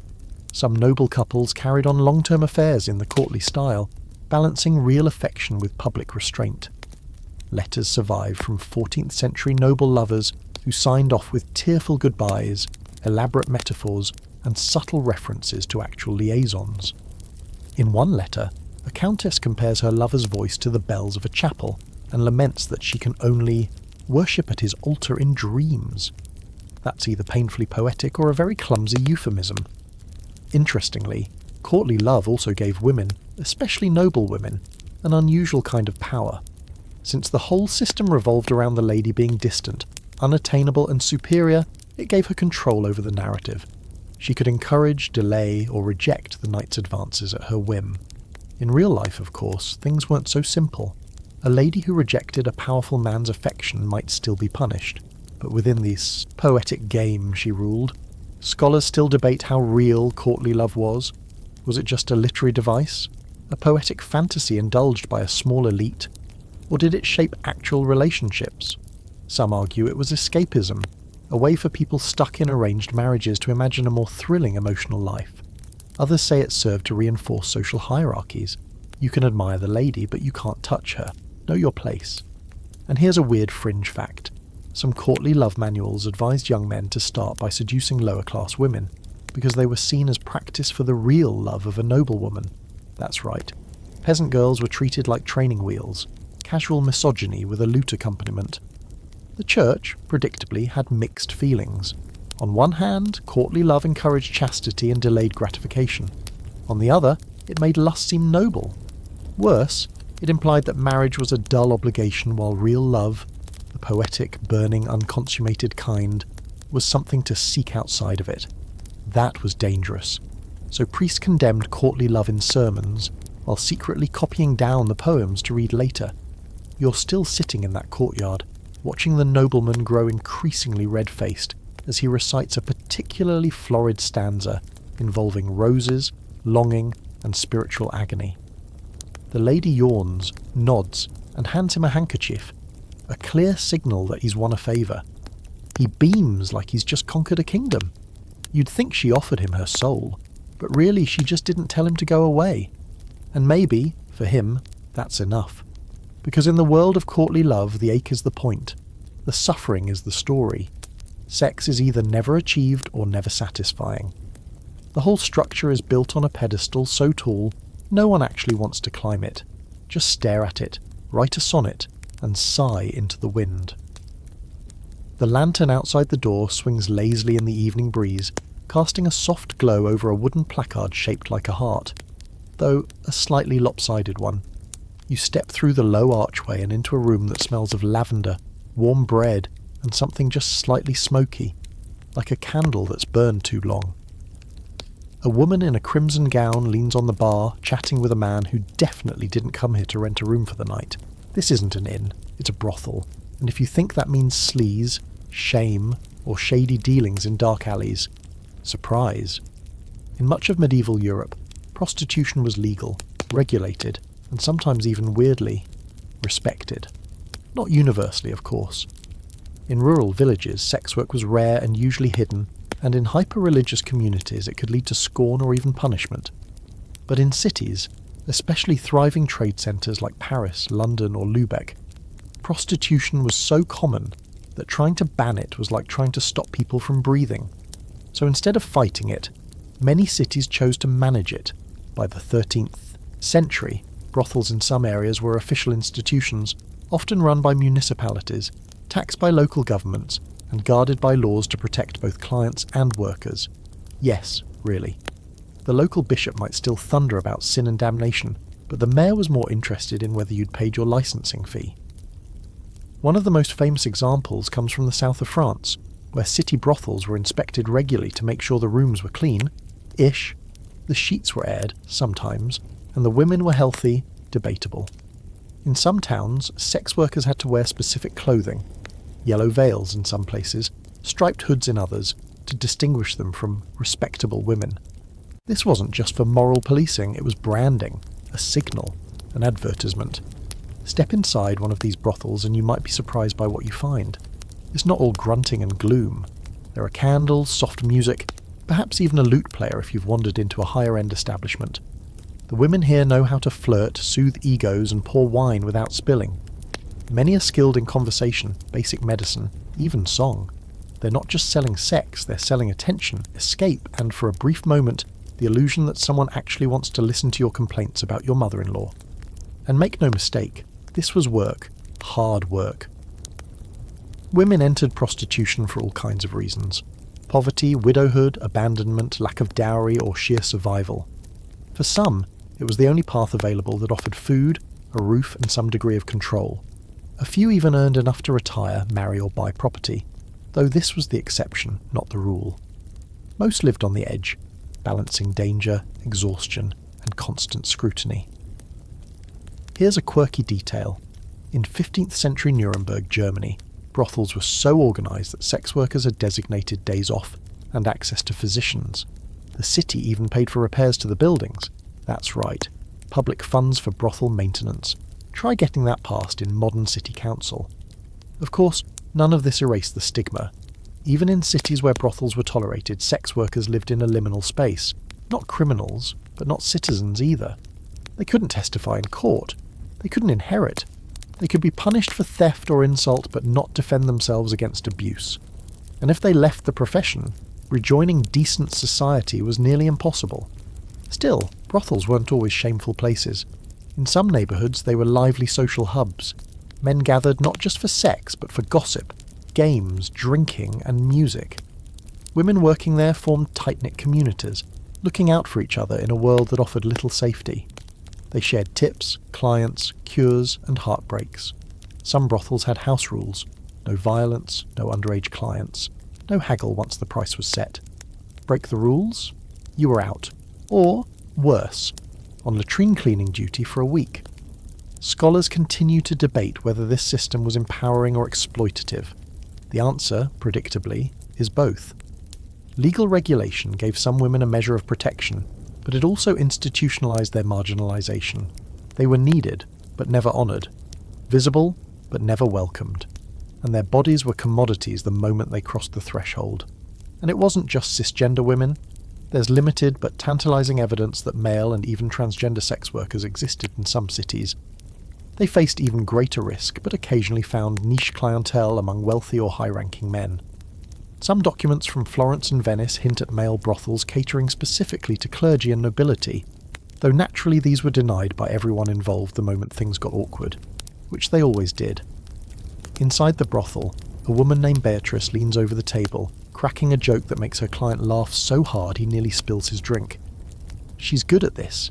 She knows how to gauge a man's mood before he says a word, knows how to guide the evening with practiced ease. She also knows how to spot lice, how to detect a syphilitic rash before it spreads, and how to brew a tea that keeps most pregnancies at bay. You watch as she stands, takes her customer by the hand, and leads him gently to one of the curtained rooms. The lute player strums a slow melody. Outside, a watchman passes by, glances at the red heart over the door, and keeps walking. He knows better than to interfere, because as much as the city claims to condemn sin, it still taxes the pleasure. As much as the priest warn against temptation, their confessions tell a different story. And as much as medieval society shames these women, it relies on them, quietly, consistently, hypocritically. Later, Beatrice will sit by the hearth, counting coins, rubbing her feet, and sharing stories with the other women. Maybe they'll talk about the wealthy man who came back 3 nights in a row. Maybe they'll whisper about the girl who ran off with a baker. Maybe they'll simply fall asleep, grateful to have made it through another night. And you? You slip out quietly, heart heavy with contradictions. This wasn't a scandal. It was survival. It still is. You're staring at what looks like a medieval chastity belt in a glass display case. It's cold, it's metal, it's got hinges where hinges shouldn't be, and it's covered in terrifying little spikes that scream "stay out," with all the subtlety of a cathedral bell. But here's the thing. Take a step closer, and you might start to notice something odd. The rivets are too modern. The design's a little too theatrical, and the placard beneath it doesn't mention anything about the belt being authentic, because, plot twist, chastity belts, at least the way we imagine them, are probably a myth. Let's break it down. You've heard the story. A nobleman goes off to war, probably a crusade, and before leaving he locks a heavy metal belt onto his wife or daughter to ensure she stays pure. He takes the key, maybe gives a spare to his priest. She spends the next 6 years using a chamber pot through a hole in the thing, hoping she doesn't get tetanus. Sound familiar? It should. That's been the popular image of chastity belts for centuries. It's also very likely nonsense. Historically, there's virtually no concrete evidence that chastity belts were used during the Middle Ages in the way Victorian minds and modern movies like to imagine. There are no confirmed surviving examples from the 12th or 13th centuries. Most of the belts you see in museums. They're either Renaissance-era novelties, outright 19th century fakes, or straight-up joke pieces meant to mock prudishness. So where did the idea even come from? The first textual mentions of something resembling a chastity belt appear in 15th century satirical literature. Italian poets and French authors started referencing these belts in jokes and allegories, usually to poke fun at jealous husbands, or to illustrate how absurd it would be to try to control a woman's desire with hardware. And yet somehow, satire turned into rumour turned into historical fact, and soon everyone believed that medieval Europe was full of iron-clad virgins jingling as they walked. By the 19th century, with its wild mix of moral panic, Victorian modesty, and a fascination with medieval kitsch, chastity belts had become a creepy symbol of feminine virtue. Museums began collecting them, real or not, and the myth solidified. And let's be honest, people kind of wanted it to be true. It's lurid, it's dramatic, it fits our modern image of the Middle Ages as a time of total repression and absurd control. But historical reality, always more complicated. There were ways people tried to control female sexuality in the Middle Ages, just not necessarily with locks and keys. For noble women, surveillance was constant. They were surrounded by maids, chaperones, and sometimes literally locked into towers or cloisters. Rules about where they could go, who they could see, and what they could wear were rigid, and the psychological chastity belt, constant pressure, public shame and threats of ruin, was arguably more effective than a piece of iron ever could be. There are also records of symbolic belts, embroidered sashes or woven cords that women wore as tokens of chastity. These weren't intended to be physical barriers but moral reminders, often given by parents or betrothed men. The girdle of chastity might have been more of a poetic metaphor than a plumbing nightmare. Still, not everyone agrees. Some scholars argue that there might have been real chastity belts used in isolated cases, not as a daily garment, but maybe as a kind of symbolic punishment or tool of short-term control. A bishop punishing a nun, a jealous husband using fear more than function. But these cases are hypothetical, based more on inference than hard evidence. No woman left behind a diary saying, "Dear God, please let him lose the key this time." And even if a belt had existed, you have to ask the practical questions like hygiene, rust, chafing. Do you have any idea what wearing a tight-fitting metal contraption for weeks, or even hours, would do to your skin, or your bladder, or your soul? It would be a disaster. So unless the goal was actually torture, and to be fair, sometimes it was, wearing one long-term simply wouldn't work. That brings us to the more sinister use of the chastity belt myth, the way it was weaponized. In later centuries, particularly during the Victorian era, these belts were sometimes presented as necessary. Girls were protected from masturbation, from temptation, from imagined dangers that mostly lived in their parents' heads. Doctors even recommended similar devices to prevent hysteria and impure urges. Yes, that actually happened. And it says more about 19th century fear of sexuality than it does about medieval life. A fringe fact you might not expect. Some supposed medieval chastity belts are now believed to have been anti-rape devices designed for travellers, women going long distances without protection. Think of them as the most horrifying version of a bicycle lock you can imagine. Again, no solid proof these were ever used, but the idea resurfaced during war periods in the early 20th century, when fear, propaganda and misogyny collided in a very uncomfortable way. Back in your museum, a group of tourists wanders by. Someone laughs, someone else shudders. The docent gives a rehearsed explanation, vague enough to avoid a definitive claim. You look back at the belt. It's rusty, it's dramatic, it's probably a lie. But like many things in medieval history, the chastity belt has more symbolic power than literal truth. It's a fantasy, one built on anxiety, control and misunderstanding. It tells us more about how later societies imagined the Middle Ages than about how people actually lived. Because the real tools of control weren't locked between a woman's legs. They were whispered in her ear, carved into law, etched into sermons. You leave the exhibit with a half smile, half grimace. The belt may be fake, but the obsession it represents? That's very, very real. You're standing in the middle of a crowded village square, and you're not alone. All eyes are fixed on the wooden platform in front of the church steps. On it, a man stands with a look of resigned shame, his hands locked through the holes of a wooden pillory. His tunic is dusted with flour, his face red. Not from rage, but from the bucket of fish guts someone just chucked at his head. He's not a thief or a heretic. He's here because he had sex with the miller's wife. And in this village, that's not just gossip. It's a crime. Welcome to the medieval hall of shame, where sex wasn't just a personal matter, but a public spectacle. Punishment for sexual misbehaviour wasn't hidden behind closed doors. It was hauled out into the daylight, often quite literally. Stocks, fines, confessions and humiliations weren't just methods of correction. They were part of a moral performance, one designed to reinforce the social order by making examples of the lustful, the disobedient and the unlucky. Let's be clear, the church was not messing around. From bishops to parish priests, the clergy wielded enormous power in deciding who was out of line and what penance they owed. Confession was supposed to be private, sure, but the punishment, that was everyone's business. Committed adultery? You might be marched barefoot through the streets. Slept with someone before marriage? Prepare to kneel in the front of the church in your underclothes while everyone else chants psalms pointedly in your direction. And it wasn't just the church handing out punishments. Secular courts often dealt with sex-related offences too. Local lords, town councils, and even guilds had their own rules about who could sleep with whom and when. Break those rules? You'd pay. Literally. Fines were the go-to punishment, especially for the upper class. You might get off easy if you had the coin. But if you were poor, you got the stocks. Or worse. Take the case of Agnes, a servant girl from 14th century England. She was caught with her master's son, behind the stable, in the middle of the day. The court fined the boy's family and forced Agnes to wear a white smock and processed through the village holding a sign that read, "Wanton and disobedient." Did the boy get punished too? Technically, he had to make a small donation to the local monastery. You can imagine how deeply that changed him. Double standards were everywhere. Men, especially noblemen, could often wriggle out of trouble with money or connections. Women bore the brunt of social consequences. A man's adultery was seen as an unfortunate indulgence.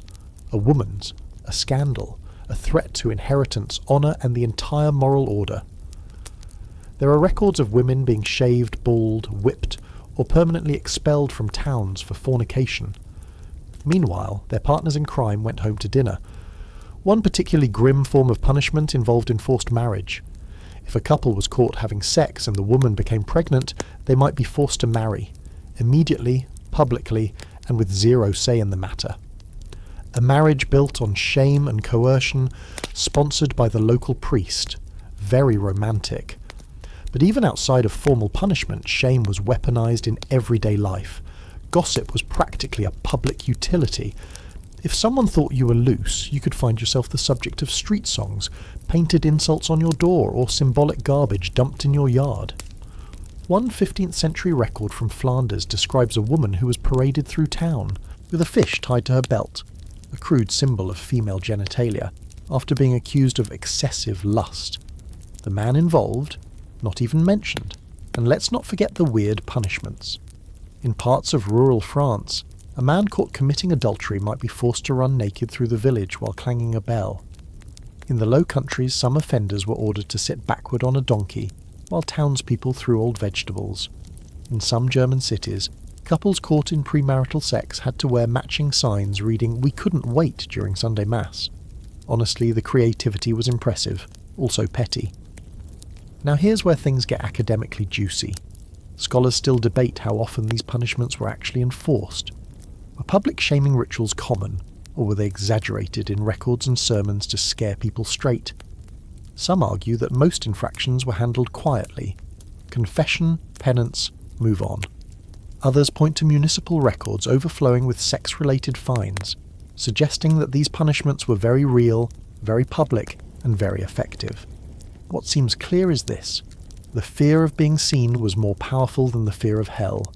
People could handle divine punishment. They'd fast, say prayers, maybe donate a goat. But being mocked by your neighbours, that stuck. That followed you to the market, to the church, to every social interaction. It was a kind of slow exile, carried out through laughter and side eyes. That's why people went to such elaborate lengths to hide their liaisons. Cloaks and nighttime walks, bribes and false names, couriers with fake letters, locks, lookouts, secret tunnels, and if all else failed, a good midwife who could lie under oath. Because once the shame machine started, it was almost impossible to stop. And yet, despite all this, despite the risks, the punishment, the humiliation, people still did it. Over and over, they fell in love, gave in to lust, lied, snuck out, got caught. You can't build a perfect wall around human desire, no matter how many priests you station on the battlements. Back in the square, the pilloried man sneezes as a turnip hits him square in the nose. Somewhere in the crowd, someone starts singing a bawdy verse with suspiciously specific details. People laugh. A priest frowns. The man stares at the ground. He'll be released at sunset, his fine paid, his shame complete. Tomorrow, someone else will take his place. Maybe a girl caught kissing her betrothed too soon. Maybe a widow with too many male visitors. Maybe someone entirely innocent caught in the wrong story. And the town will gather again, not for justice, not even for God, but for the performance. Because in the medieval world, sex wasn't just private sin, it was public theatre, and everyone wanted a front row seat. You're seated on a rough wooden stool in a cramped apothecary kitchen that smells like rosemary, dried sweat, and something vaguely rotten. Across from you, an elderly woman is crushing something into a fine paste using a mortar and pestle that's seen more use than the village altar. Her hands move with practiced rhythm, and she doesn't flinch when a small spark leaps from the fireplace behind her. For love, she says, nodding at the paste. Or for lust, depending on how much you add. You raise your eyebrows. She smiles a toothless grin. Everything's about dosage. Welcome to the slippery world of medieval love magic, where potions, charms, and magical rites were used not just to find love, but to manipulate it. If you've ever thought modern dating apps were shady, let's just say they've got nothing on a good old-fashioned beaver testicle tonic. Love spells and aphrodisiacs were a strange tangled intersection of herbal medicine, folk tradition, and superstition. They weren't taught in universities or sanctioned by the church, obviously, but they flourished in whispers and dark corners, passed from midwives to apprentices, from lonely shepherd boys to desperate merchant wives, and for many people, these rituals were taken as seriously as prayer, sometimes more. Want someone to fall in love with you? Easy. Grind some dried rose petals with powdered cinnamon, steep them in wine, and whisper their name over it 3 times while circling a candle flame, want to stir up passion in a cold marriage, mix honey, mint and a bit of bull's blood. Don't have bull's blood. Pig urine was sometimes used in a pinch. Was it fragrant? Number? Was it effective? Debatable. But belief, as always, did a lot of the heavy lifting. And then there were the real aphrodisiacs, the heavy hitters. Certain foods and herbs were believed to stir up the humours, those mysterious bodily fluids that medieval medicine insisted controlled everything from digestion to desire. Ginger and mustard were said to heat the blood. Garlic, interestingly, was considered too passionate for monks. Fennel, saffron, basil, all rumoured to increase lust. Want to go full throttle? Try dried wolf penis, powdered sparrow brain, or a beaver's scent gland called castoreum. Fun fact, that last one was used for centuries, often in perfume, and yes, sometimes ingested. Let's all take a moment to be grateful for modern chemistry. If you were really committed, you could go the charm route. Medieval charm spells often involved tying knots in strings while reciting love prayers, drawing symbols under bedsheets, or burying tokens near a lover's doorway. Some charms got creepier, like baking a small piece of your fingernail into bread and feeding it to your crush.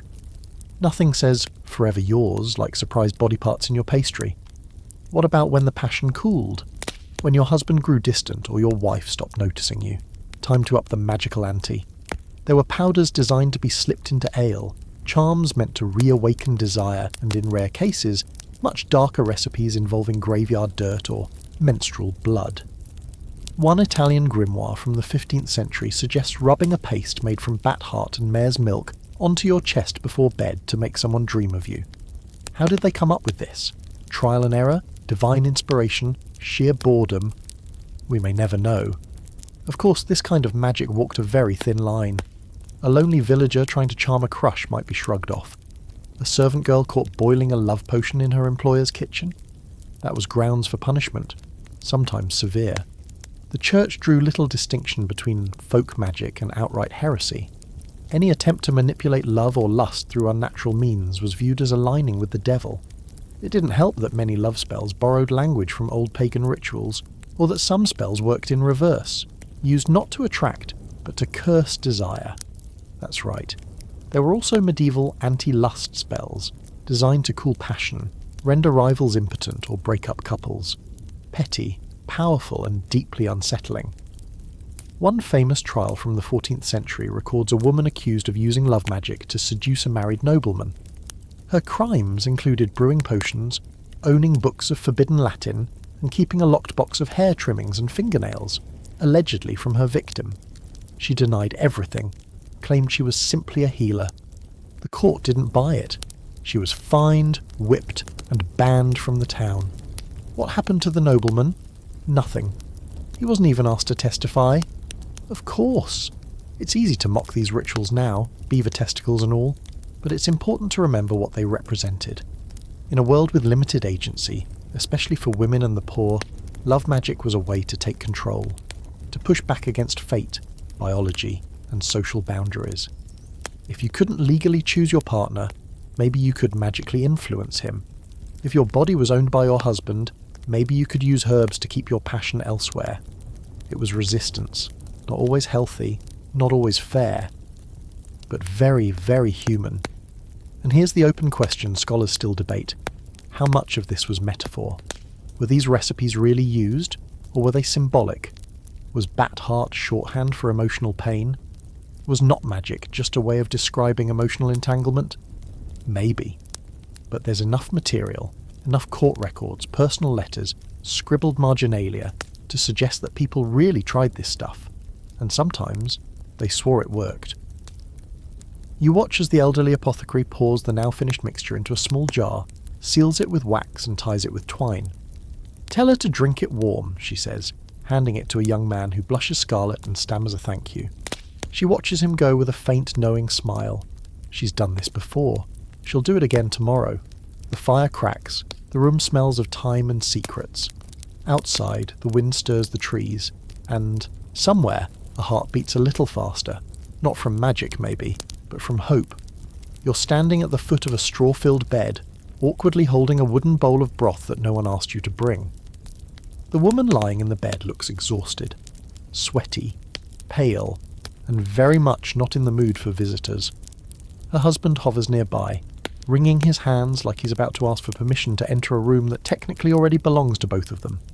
This isn't just a postnatal moment, this is a waiting game. Because for the next several weeks, maybe even months, this couple won't be touching each other.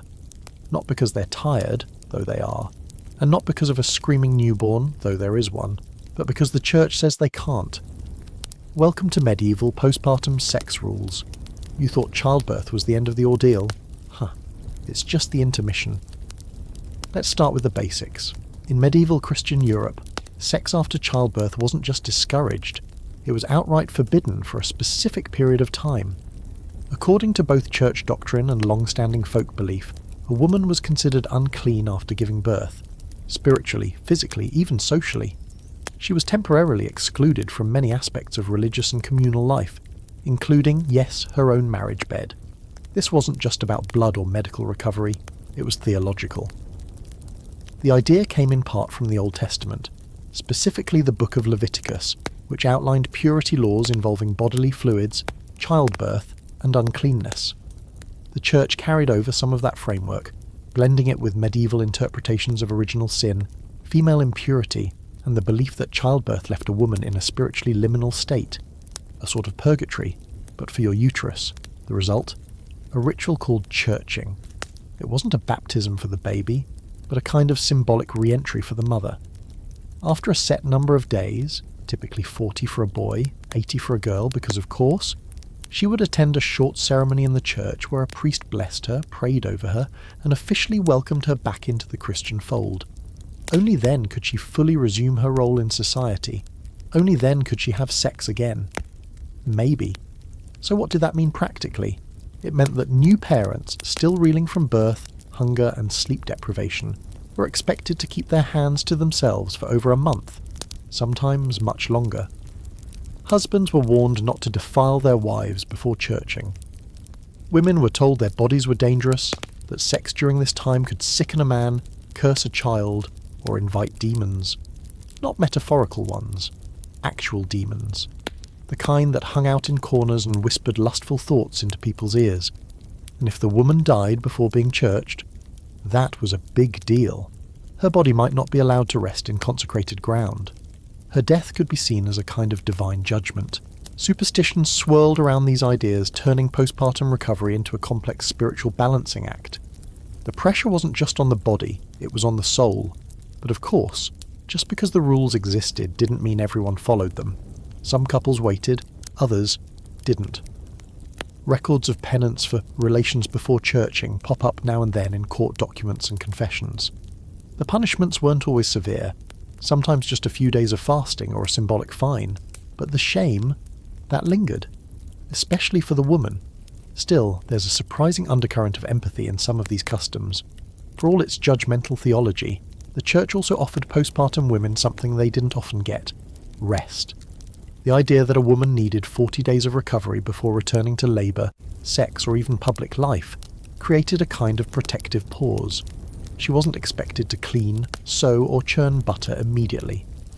Her friends and neighbours, other women mostly, formed a lying-in circle, bringing food, care, and gossip. It was a sacred pause in a world that rarely offered breathers. Midwives played a huge role here, not just in delivery, but in protecting the mother's recovery.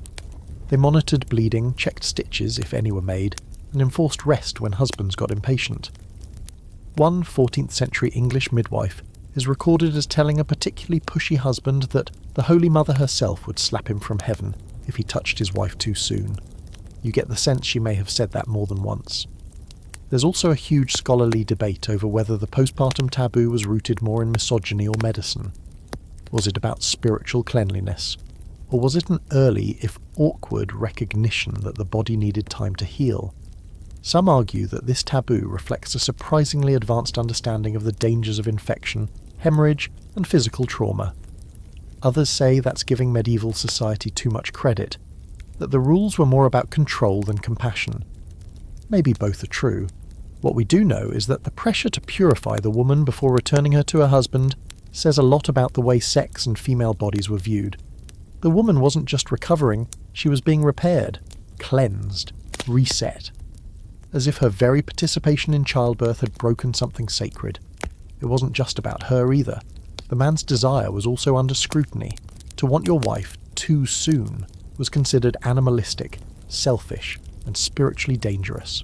Some priests preached that any man who lay with his wife before her churching risked losing his potency, or his soul. Talk about a mood killer, and yet people still made jokes about it. A few surviving folktales feature clever wives who trick their husbands into waiting. One spins a tale of a woman who sets fire to her own bed every night to discourage advances. Another hides a small crucifix in the sheets and claims she's been cursed to turn to stone if touched. Humour, even in hardship. It's the medieval way. Eventually the churching ritual faded from strict religious practice, lingering more as a cultural tradition. But echoes of it remained for centuries. Even today, some rural communities maintain postpartum customs that trace their roots back to this medieval pause, though thankfully without the demon warnings or public shaming. Back at the bedside, the woman dozes off at last, the newborn finally quiet in a wicker cradle nearby. Her husband sits at the edge of the bed, still wringing his hands, still unsure of his place. The rules have told him to wait, to be patient, to honour the sacred distance of recovery. For once he listens. Outside, the sun dips below the chapel roof. A bell tolls. The world keeps turning, slowly and painfully and full of awkward desire. But inside this room, there's a kind of peace. For now, you smell the plague before you see it. The sharp, sickly sweet odour of decay clings to everything. The wooden beams, the straw in the streets, even the wind. You pull your cloak tighter, though it won't help. There's no escaping the air, and no mistaking the silence. The laughter from the taverns has gone quiet. The brothel windows are shuttered. Even the church bells ring more like a warning than a welcome. You've arrived in the year of horror, somewhere around 1348, and everything, including sex, has changed. Because when death rides through the streets in black robes and boils, the last thing anyone's feeling is frisky. The Black Death didn't just devastate bodies, it ripped apart entire systems of living, including the messy, complicated, mostly unspoken rules around sex. When you're surrounded by mass graves, priests who've fled their parishes, and an entire city that smells like fever and despair, desire shifts into something more raw, more reckless, or in some cases it disappears completely. At first, people tried to carry on, business as usual. But as the bodies piled up and no one seemed to understand how the disease spread, panic set in. Fear seeped into every interaction. Touch became terrifying. Kissing a loved one could be lethal. Sharing a bed was no longer intimate, it was a gamble. And so, for many, sex became a casualty of the plague. Not banned, just quietly abandoned. That's not to say everyone abstained, quite the opposite. In some places, the plague triggered a kind of hedonistic explosion. Eat, drink, and be merry, for tomorrow we die wasn't just a catchy proverb, it became survival logic. If death was coming anyway, why not indulge every craving? There are accounts of people drinking until they collapsed, dancing in the streets, sleeping with anyone who would say yes, or at least wouldn't say no. Monks broke vows, nobles slummed it with tavern girls, and all of it, of course, was followed by guilt. Then more indulgence, then more guilt. A fringe case comes from Siena, where a notary wrote that during the worst months of the plague, young people gathered in pleasure houses and pursued delights with neither shame nor caution. He was scandalised, obviously. But underneath the horror, there's something human about it. In the face of something so uncontrollable, pleasure becomes defiance. A middle finger to the reaper, a last spark before the lights go out. Then there were the flagellants. If some met death with abandon, others tried to atone, loudly, publicly, and very painfully. These were groups of travelling penitents who marched from town to town, whipping themselves bloody in hopes of appeasing God. Their message was clear. The plague is punishment for sin, and sex is the chief sin. They condemned prostitutes, fornication, adultery, and even married sex that lacked proper religious intent. To them, every unchaste thought was fuel for the fire that was burning Europe from the inside out. It worked about as well as you'd expect. Meanwhile, the church scrambled to keep up. Priests were dying alongside their flocks, and confession lines stretched longer than bread lines. In desperation, the church doubled down on its message: purity, obedience, repentance. The plague, they insisted, was divine judgment, a cleansing, a reminder of the soul's fragility and the dangers of carnal temptation. Sex became spiritual poison, at least publicly. Privately, a different story. Priests broke celibacy with growing frequency during this period, some arguing that their vows were void in the face of extinction. "Why confess?" one famously anonymous monk wrote, "when we are all already buried?"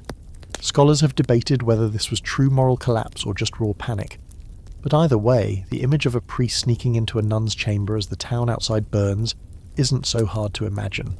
Social rules broke down in other ways too. Inheritance laws got messy. Widows remarried quickly, sometimes within days, just to stay housed. Orphans were left without dowries or guardians, making them easy targets. In the vacuum of authority, coercion flourished. Some men took advantage of chaos to assault or exploit women, knowing that local courts had collapsed and that no one was left to testify, let alone punish. Marriage patterns shifted. With so many people dead, especially among the lower classes, surviving men and women became high-demand commodities.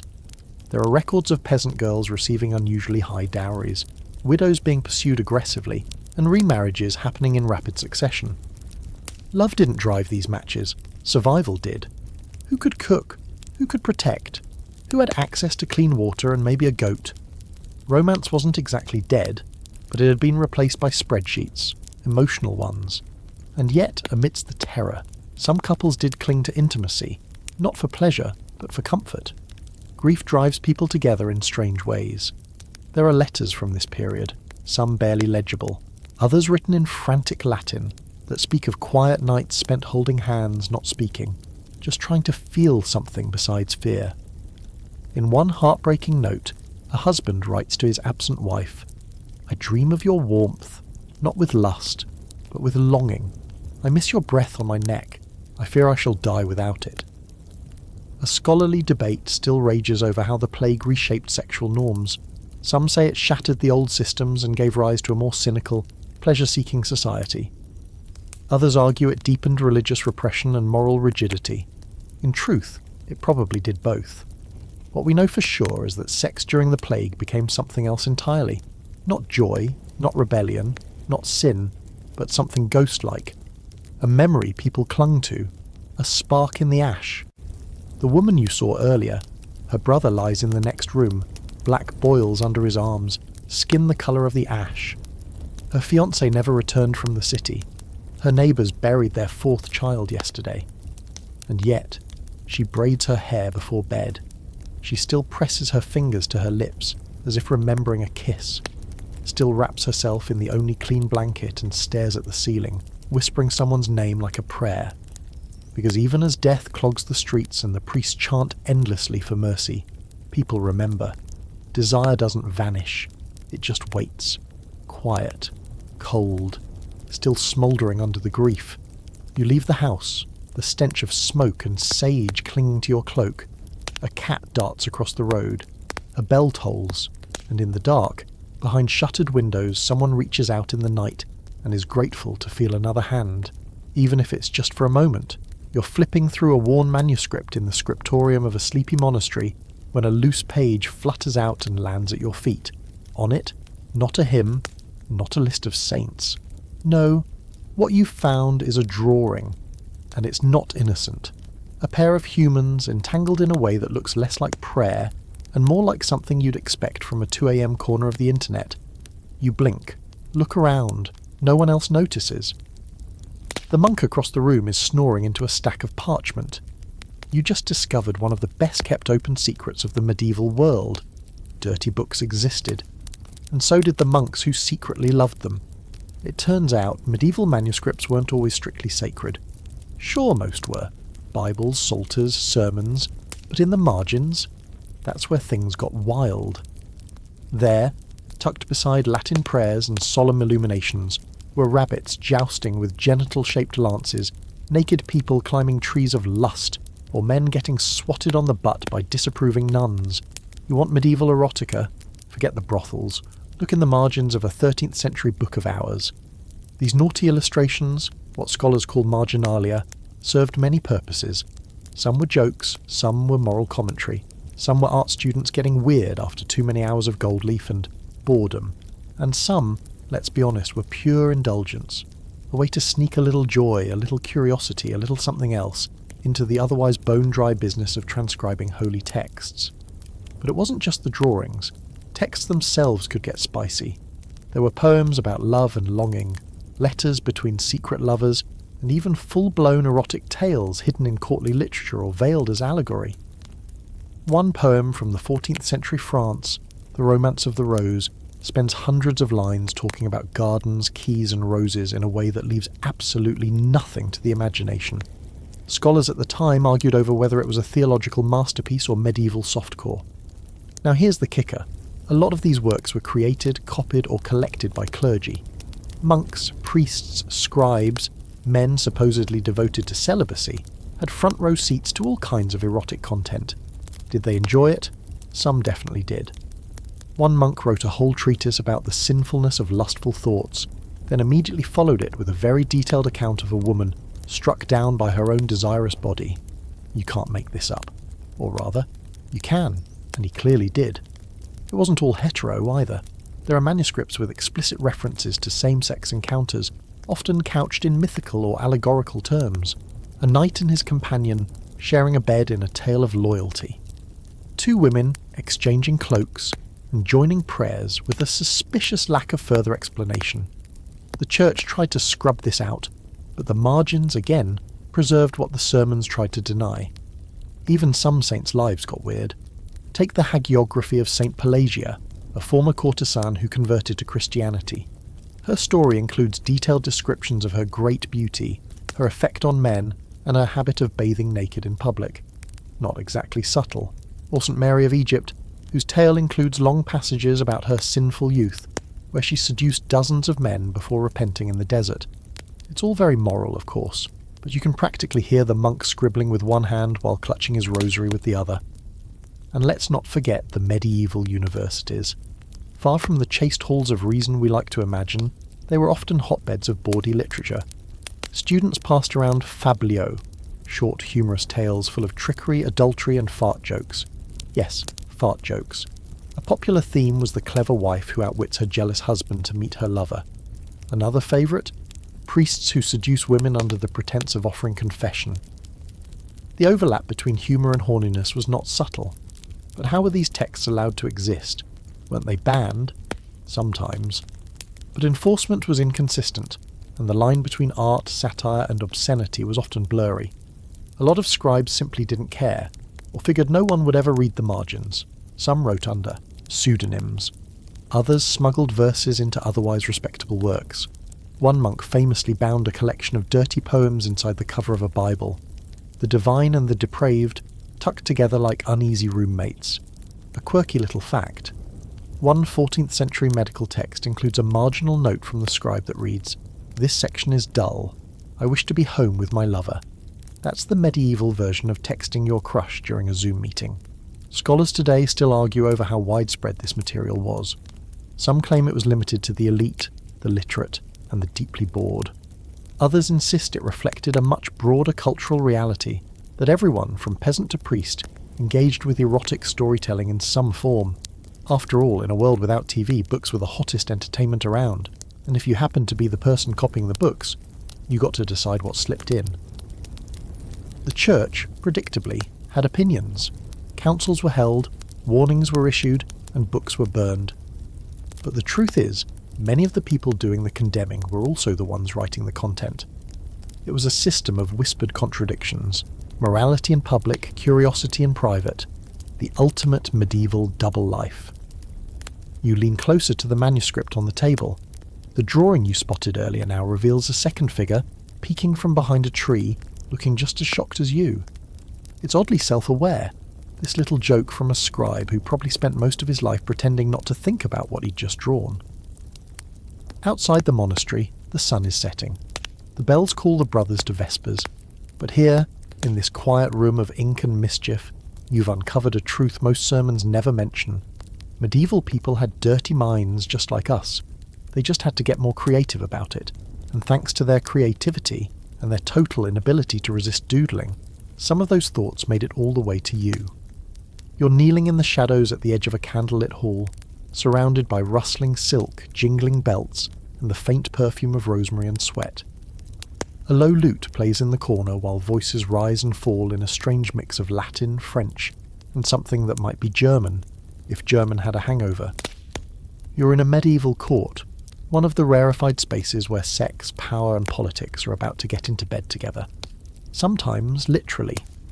Because when it came to royal marriages and noble alliances, love didn't just take a back seat. It wasn't even invited to the carriage. Here, sex wasn't about desire or personal connection. It was a chess move, a signature on a contract, a treaty between nations sealed not with ink, but with a noblewoman's womb. Marriages among the elite were arranged with the same cold precision as land deals. Kings traded daughters for peace treaties. Dukes offered nieces to secure alliances. A teenage princess could be promised to a man twice her age before she even hit puberty, and often was.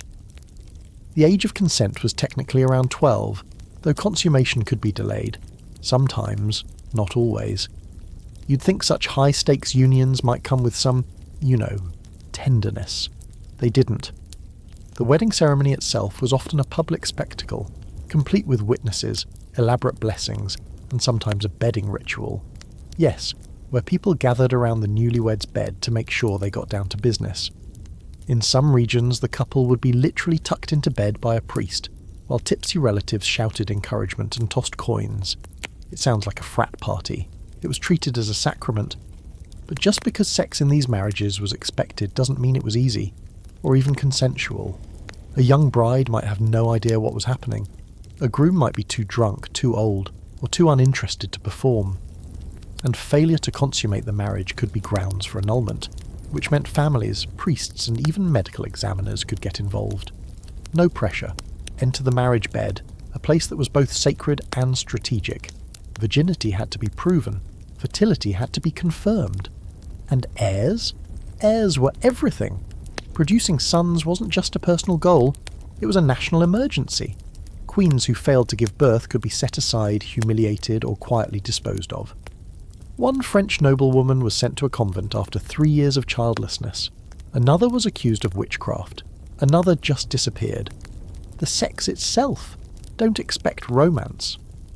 Royal manuals sometimes included instructions, yes, actual instructions, on how to approach the conjugal act. One Spanish treatise from the 15th century recommended that a man speak no words during intercourse, lest he distract his wife from conception. Another advised lying still, as one in prayer. Passion was frowned upon, noise was suspicious, enjoyment dangerous, and yet beneath all this rigidity, there were ways people carved out personal desires, especially the men. Kings and lords, once married off for politics, often kept lovers on the side. Mistresses were common, sometimes even officially recognised. Whole courts were built around them. Think of Agnes Sorel, the mistress of Charles VII of France, who wasn't just acknowledged, she was celebrated, given jewels, painted in royal portraits, whispered about at feasts. Did it bother the Queen? Probably. Did anyone care? Not really. Some kings had whole harems, unofficial or otherwise. Henry I of England reportedly fathered over 20 illegitimate children. Charles II of Navarre kept 2 companion wives, along with his legal one. Even pious kings like Louis IX of France had court records hinting at familiarities. It was the ultimate double standard. Noble women were judged by chastity, noblemen by conquest. And if the mistress gave birth, bonus points. As long as the legitimate line remained clear, the side children were either ignored or tucked neatly into the church or military. But not all queens and noblewomen were passive victims of this system. Some navigated it masterfully. They took lovers discreetly, orchestrated political marriages for their own children, and wielded sex like a tool. Eleanor of Aquitaine, for example, married 2 kings, bore 10 children, led armies, and was rumoured to have lovers across the continent. Her marriage to Henry II was famously stormy, with tales of betrayal, infidelity, and at least one attempted coup. If medieval sex was a chessboard, Eleanor was the queen piece that flipped the table. There are even cases, rare but real, of queens accused of infidelity with dangerous consequences. One Hungarian queen was imprisoned for allegedly sleeping with a court poet. A Polish duchess was executed after rumours of an affair with her brother-in-law. Sometimes the accusations were true, sometimes they were political, always they were fatal. A fringe historical tidbit. In certain noble courts, female confidants were tasked with helping new brides understand sex. These older women, usually widows or experienced ladies-in-waiting, would explain the basics, sometimes even physically demonstrate with dolls or diagrams. One 14th century Italian manuscript includes illustrations so explicit they'd get flagged by modern censors. The accompanying text, a dry treatise on fertility and lineage, as if diagrams of penetration were as casual as footnotes. And in the shadows of all this structured power play, there were the quiet rebellions. The queen who refused to speak to her husband after the wedding. The lady-in-waiting who carried the king's bastard in secret. The knight who accompanied his lord's wife on pilgrimage for 3 suspiciously long years. Scandals happened, and when they did, they were either buried, punished, or turned into legend. You shift in the candlelight as the lute player switches tunes. Across the room, a young duke whispers something into his bride's ear. She nods, eyes cold, posture rigid. Later tonight they'll be escorted to their wedding bed by half the court. They'll lie beside each other, strangers in silk, expected to do their duty for crown and country, whether they want to or not. And you step away quietly, leaving the laughter and the politics behind, thinking not of power or policy, but of all the people caught in its gears, desiring, aching, hiding their real lives behind royal veils. Because in the medieval court, sex was never just sex. It was dynastic fuel, whispered leverage, and sometimes the only way to survive. You're walking along a quiet path just beyond the monastery walls, following a trail of crushed daisies and discarded apple cores. The sun filters through the trees, dappling the stone and grass. At first glance, it's just a peaceful shortcut, but then you notice the subtle signs. A carved heart on a tree trunk, a length of ribbon fluttering from a low branch, and the faint sound of humming. Too sweet to be casual. You've found it, a secret meeting place. This is where young lovers come to escape the watchful eyes of their parents, priests and peers, where sex is less about sin or duty and more about risk and yearning.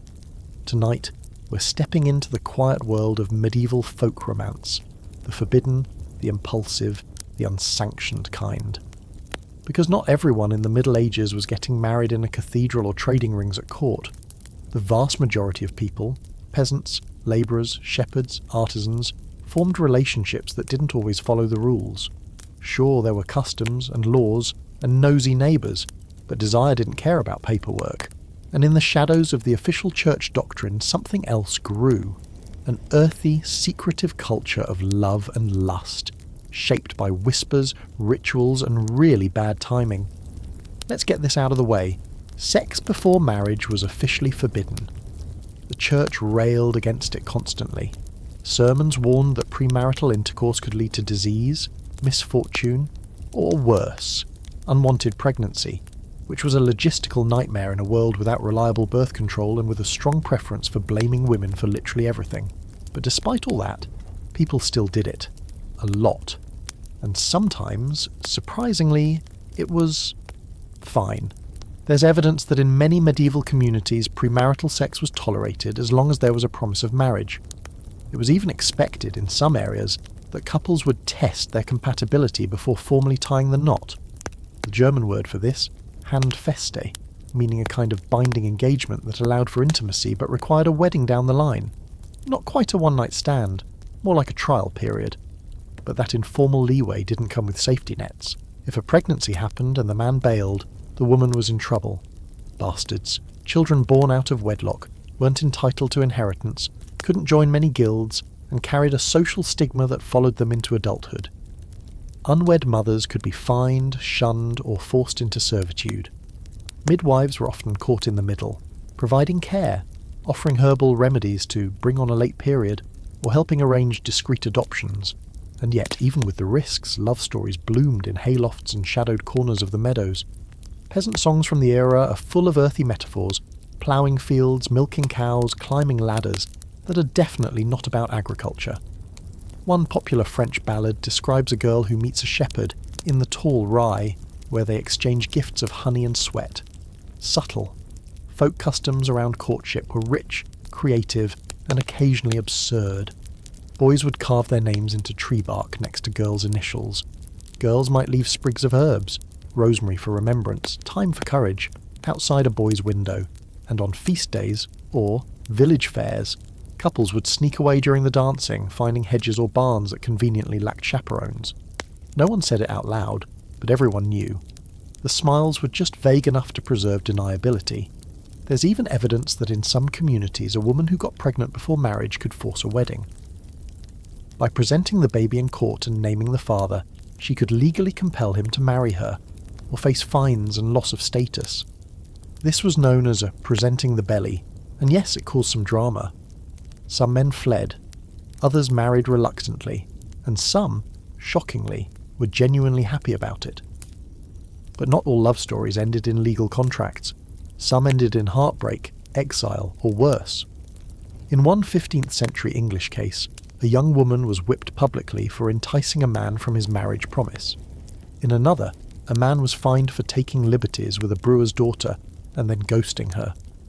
Medieval ghosting, by the way, involved simply walking to the next village and pretending you'd never met. Still, many of these relationships were tender, real, and deeply human. One surviving letter from a young weaver to his betrothed begins with, "My breathless dove, I have kissed the very thread you gave me until it faded." He goes on to ask for a lock of her hair, then apologises for the impertinence of dreaming of her in less than saintly ways, basically medieval sexting with embroidery. Let's not forget same-sex relationships, which we've touched on before. In rural communities where everyone knew everyone, same-sex love had to be incredibly discreet. But there are scattered references in folk songs, trial records and confessions that hint at relationships between farmhands, washerwomen, or travelling peddlers. One Old English poem references two milk sisters who shared one bed and heart and did not fear the moon's gaze. Scholars still argue over the intent, but come on. And then there's the superstition. Folk love had its own rituals, some charming, some borderline terrifying. A girl might write her crush's name on a piece of bread and eat it before sunrise, believing it would make him dream of her. A boy might carve a love rune into a chicken bone and bury it under a girl's doorstep. If you dreamed of someone 3 nights in a row, destiny. If a bird pooped on you while you were thinking of someone, also destiny. Or at least a weird coincidence you could turn into a pickup line. One fringe tradition involved collecting nail clippings and burying them with a bit of hair in a spot where 2 paths crossed. The goal? Make the other person feel inexplicably drawn to you. Sound familiar? It's basically early medieval manifestation, complete with mud and worms. But through all of this, the secret meetings, the songs, the flirtations at the well, ran the quiet truth. Desire didn't need permission. People found each other. They always do, even when it was forbidden, even when it was dangerous, even when the church, the law, or the village gossip stood in the way. Back on the path, the humming has stopped. You spot the lovers now, just shadows slipping through the trees. They'll spend an hour together, maybe 2, no witnesses, no contracts, just shared warmth in the dark. Then they'll return to their lives, separate, silent, pretending it didn't happen. But it did, and it mattered. Because sometimes love lives best in the quiet. You're lingering near the edge of a bustling town square just as a cart trundles by, heaped with brightly dyed fabrics and a caged parrot that squawks something vaguely obscene in 3 languages. The merchant at the reins is grinning, throwing flirtatious glances at a nearby barmaid who's definitely pretending not to notice. Around you, people are bargaining, shouting, laughing, and bumping into one another with the kind of chaotic energy that only comes from long market days and short tempers. It's loud, colourful, and unmistakably alive. And somewhere in this noise, sex and commerce are waltzing together like they've known each other forever. Because in the medieval town, love had a price, lust had a system, and desire, more often than not, came wrapped in coin. Let's talk about the economics of intimacy. Unlike the tightly regulated world of noble marriages or the whispered encounters of the countryside, urban life brought a new layer of complexity to sex: capitalism. In towns and cities, people didn't just fall in love or sneak off behind barns. They navigated markets, guilds, property laws, and class systems that shaped every relationship. Romance wasn't just emotional, it was transactional. Start with dowries. For For a medieval woman, especially in the merchant or artisan class, marriage required serious financial backing. A dowry wasn't optional. It was her ticket into respectable society, a literal price tag on her future. A good dowry meant a better husband. A small one might doom her to spinsterhood, or, more practically, a marriage to a man 20 years older who smelled like pickled fish and regret. Families saved for years. Some went into debt. And if there were too many daughters, well, suddenly the convent didn't look so bad. Men too had to consider their assets. A craftsman couldn't propose unless he could support a household, which meant owning a shop or inheriting one, joining a guild and sometimes getting the blessing of his master. Love was a luxury, one that depended heavily on whether you could afford it. And when you couldn't, alternatives emerged. Prostitution, which we've visited before, flourished in cities partly because of this economic squeeze. With so many young men unable to marry until their 30s, and many women cut off from formal employment, sex work filled a financial and social void. Brothels became unofficial institutions, and sex became both labour and commodity, priced, scheduled, and taxed. But there were other models too. Enter the world of unofficial concubinage, where a man and woman lived as husband and wife without ever marrying. This was common in cities, especially among the working poor. These relationships were often long-term, emotionally committed and practical. She cooked, he worked, they had kids. They just never said vows in front of a priest. Why? Maybe she didn't have a dowry, maybe he wasn't a guild member, maybe they just didn't care. These arrangements weren't exactly celebrated, but they were tolerated, as long as no one made too much noise about it. Some women actively preferred this setup. Widows, for instance, who inherited their late husband's business or property, often resisted remarriage because doing so meant handing control over to a new man. Better to take a lover quietly and keep the shop running than risk losing everything to some apprentice with good hair and bad math skills. And yes, that exact situation shows up in at least 3 medieval letters. Romantic gifts had their own economy. A silk ribbon, a wooden comb, or a tiny silver pin might be offered as a token of love, or as a payment, depending on who you asked. One merchant's daughter in Ghent kept a box filled with 37 small love favours, including buttons, bits of lace, and a tiny carved goose. She catalogued them in her diary. Each had a name, each had a story. Some were from admirers, some were from clients, some were both. Then there were the economic consequences of illicit sex. If a man seduced a woman under false promise of marriage, he could be hauled before the local court and forced to pay a fine or marry her. If a prostitute's client failed to pay, she might take him to court, where he'd be ordered to settle the debt like any other unpaid tab. One 15th century Italian record shows a woman suing a nobleman for breach of contract after he promised her a necklace in exchange for a visit. He claimed it was a gift. She claimed otherwise. The judge ruled in her favour. And let's not forget the role of sex in upward mobility. A relationship with a wealthy man could mean housing, protection, and a steady income for a lower-class woman, even if it came with no social recognition. Some women became informal mistresses, their status ambiguous but financially comfortable. One tailor's widow in Paris lived for 20 years in the home of a local magistrate, running his household, raising his children, and managing his finances. Her name never appeared on legal documents, but when he died, she received a lump sum for services rendered. Romantic? Maybe. Transactional? Absolutely. There's an academic debate here. How much of this was exploitation, and how much was agency? Some historians argue that women had little choice, forced into informal arrangements by a society that denied them economic independence.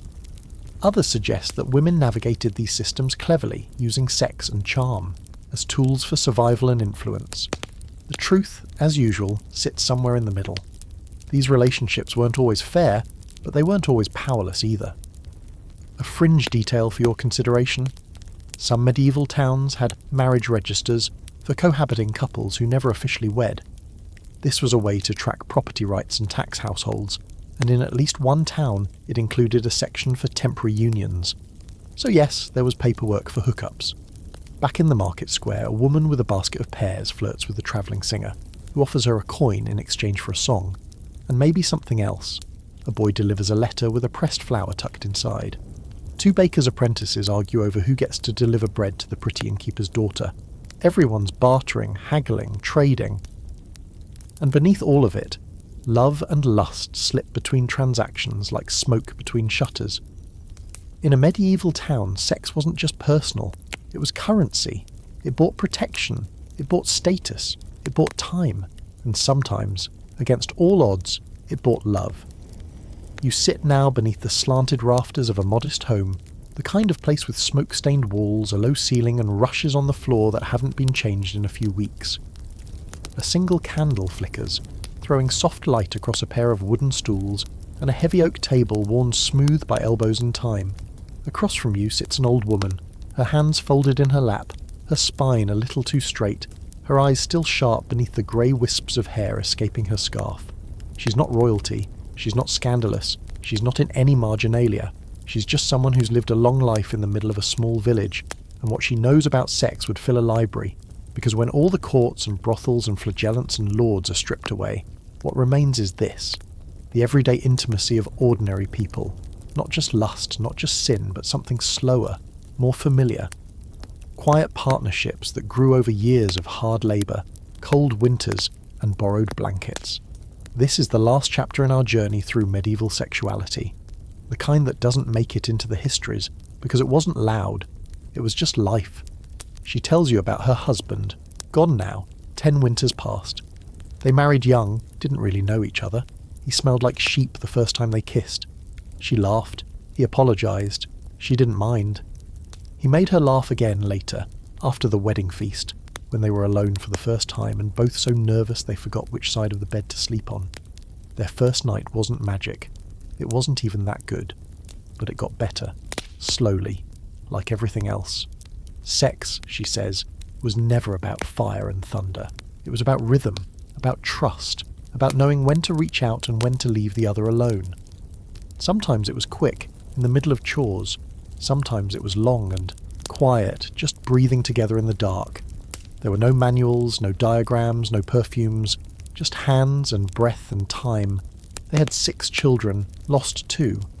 There were months, maybe years, when they didn't touch much, when life was too hard or grief sat too heavy. But even then, she says she'd roll over at night and rest her hand on his chest just to feel the rise and fall. That was enough. And she's not alone. Across Europe, in villages and towns and tiny hamlets, this kind of intimate, unglamorous connection formed the real foundation of medieval relationships. It wasn't about romance. It was about survival. You married someone you could work with, share a field with, raise goats and babies and debts with. And if you were lucky, maybe you liked each other. That didn't mean people didn't care about pleasure. They did. But pleasure was practical. You learned what worked. You listened. You adjusted. And sometimes you just got it done before the children woke up. For all the church's obsession with sex as a moral battleground, most people treated it like bread. Important, necessary, sometimes a little stale, but still part of the table. Privacy was a luxury. Most homes had one room. Families slept together, cooked together, washed together. Intimacy happened behind thin curtains or in the barn or in the woods if the weather was decent. Sometimes it happened quietly in the same room where a baby was sleeping or a sibling was pretending to. You get creative, and age didn't stop it. Older couples still had sex, though no one liked to talk about it. It wasn't considered scandalous, just irrelevant. But letters survive, between widowers and second wives, between old friends reunited late in life. That hint at tenderness, desire, and even sexual fulfillment in the later years. One 15th century woman writes to her sister about her new husband. He's old and mostly deaf, but his hands remember. It wasn't all sweetness. Some marriages were abusive, forced, or resentful. There was coercion, silence, loneliness. And yes, rape, especially within marriage, was real, though rarely acknowledged as such. Many women simply endured. Others found quiet forms of resistance, refusing to share a bed, feigning illness, seeking advice from midwives or clergy.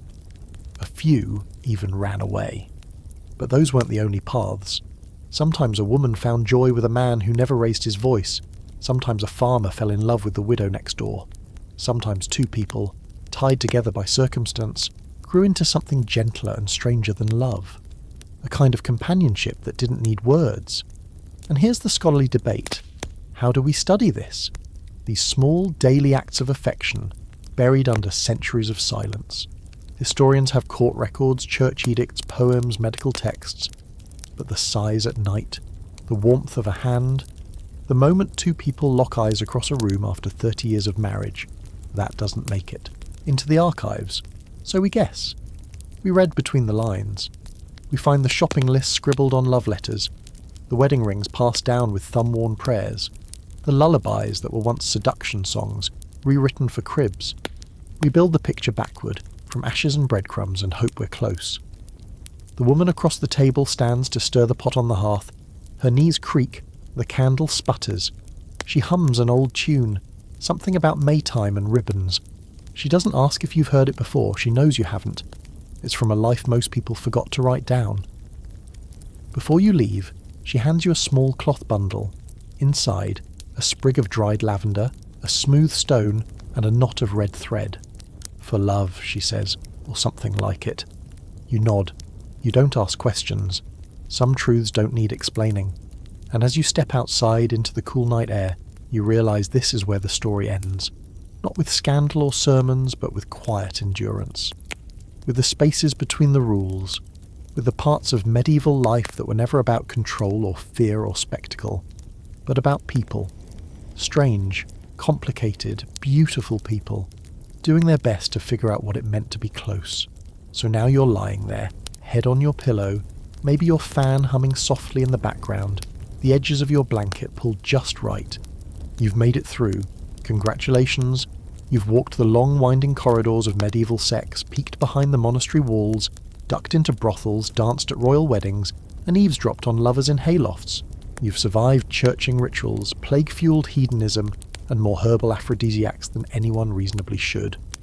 And through all of it, one thing's clear. The Middle Ages were not the cold, sexless wasteland they're often painted to be. They were messy, hypocritical, tender, terrifying, deeply human. You've seen how sex could be sacred or shameful, transactional or transcendent, outlawed one moment and sanctioned the next. How people built whole lives around it, or spent whole lives pretending not to. How the body was both battlefield and sanctuary. And how in the middle of it all were people like us, awkward, yearning, afraid of rejection, afraid of God, curious beyond reason, and constantly pushing against the edges of what they were told was allowed. It wasn't about purity or sin. It wasn't even about morality most of the time. It was about control, about power, and in quieter corners about connection. Because no matter how many sermons were preached or laws were passed, the real truth of medieval sex lived in the margins, scribbled notes, side glances, calloused hands brushing under rough blankets. So as you drift off tonight, remember this. History isn't made by popes or princes. It's made by people in the dark reaching for each other. Thanks for staying with me all the way to the end. Sleep well, dream weird,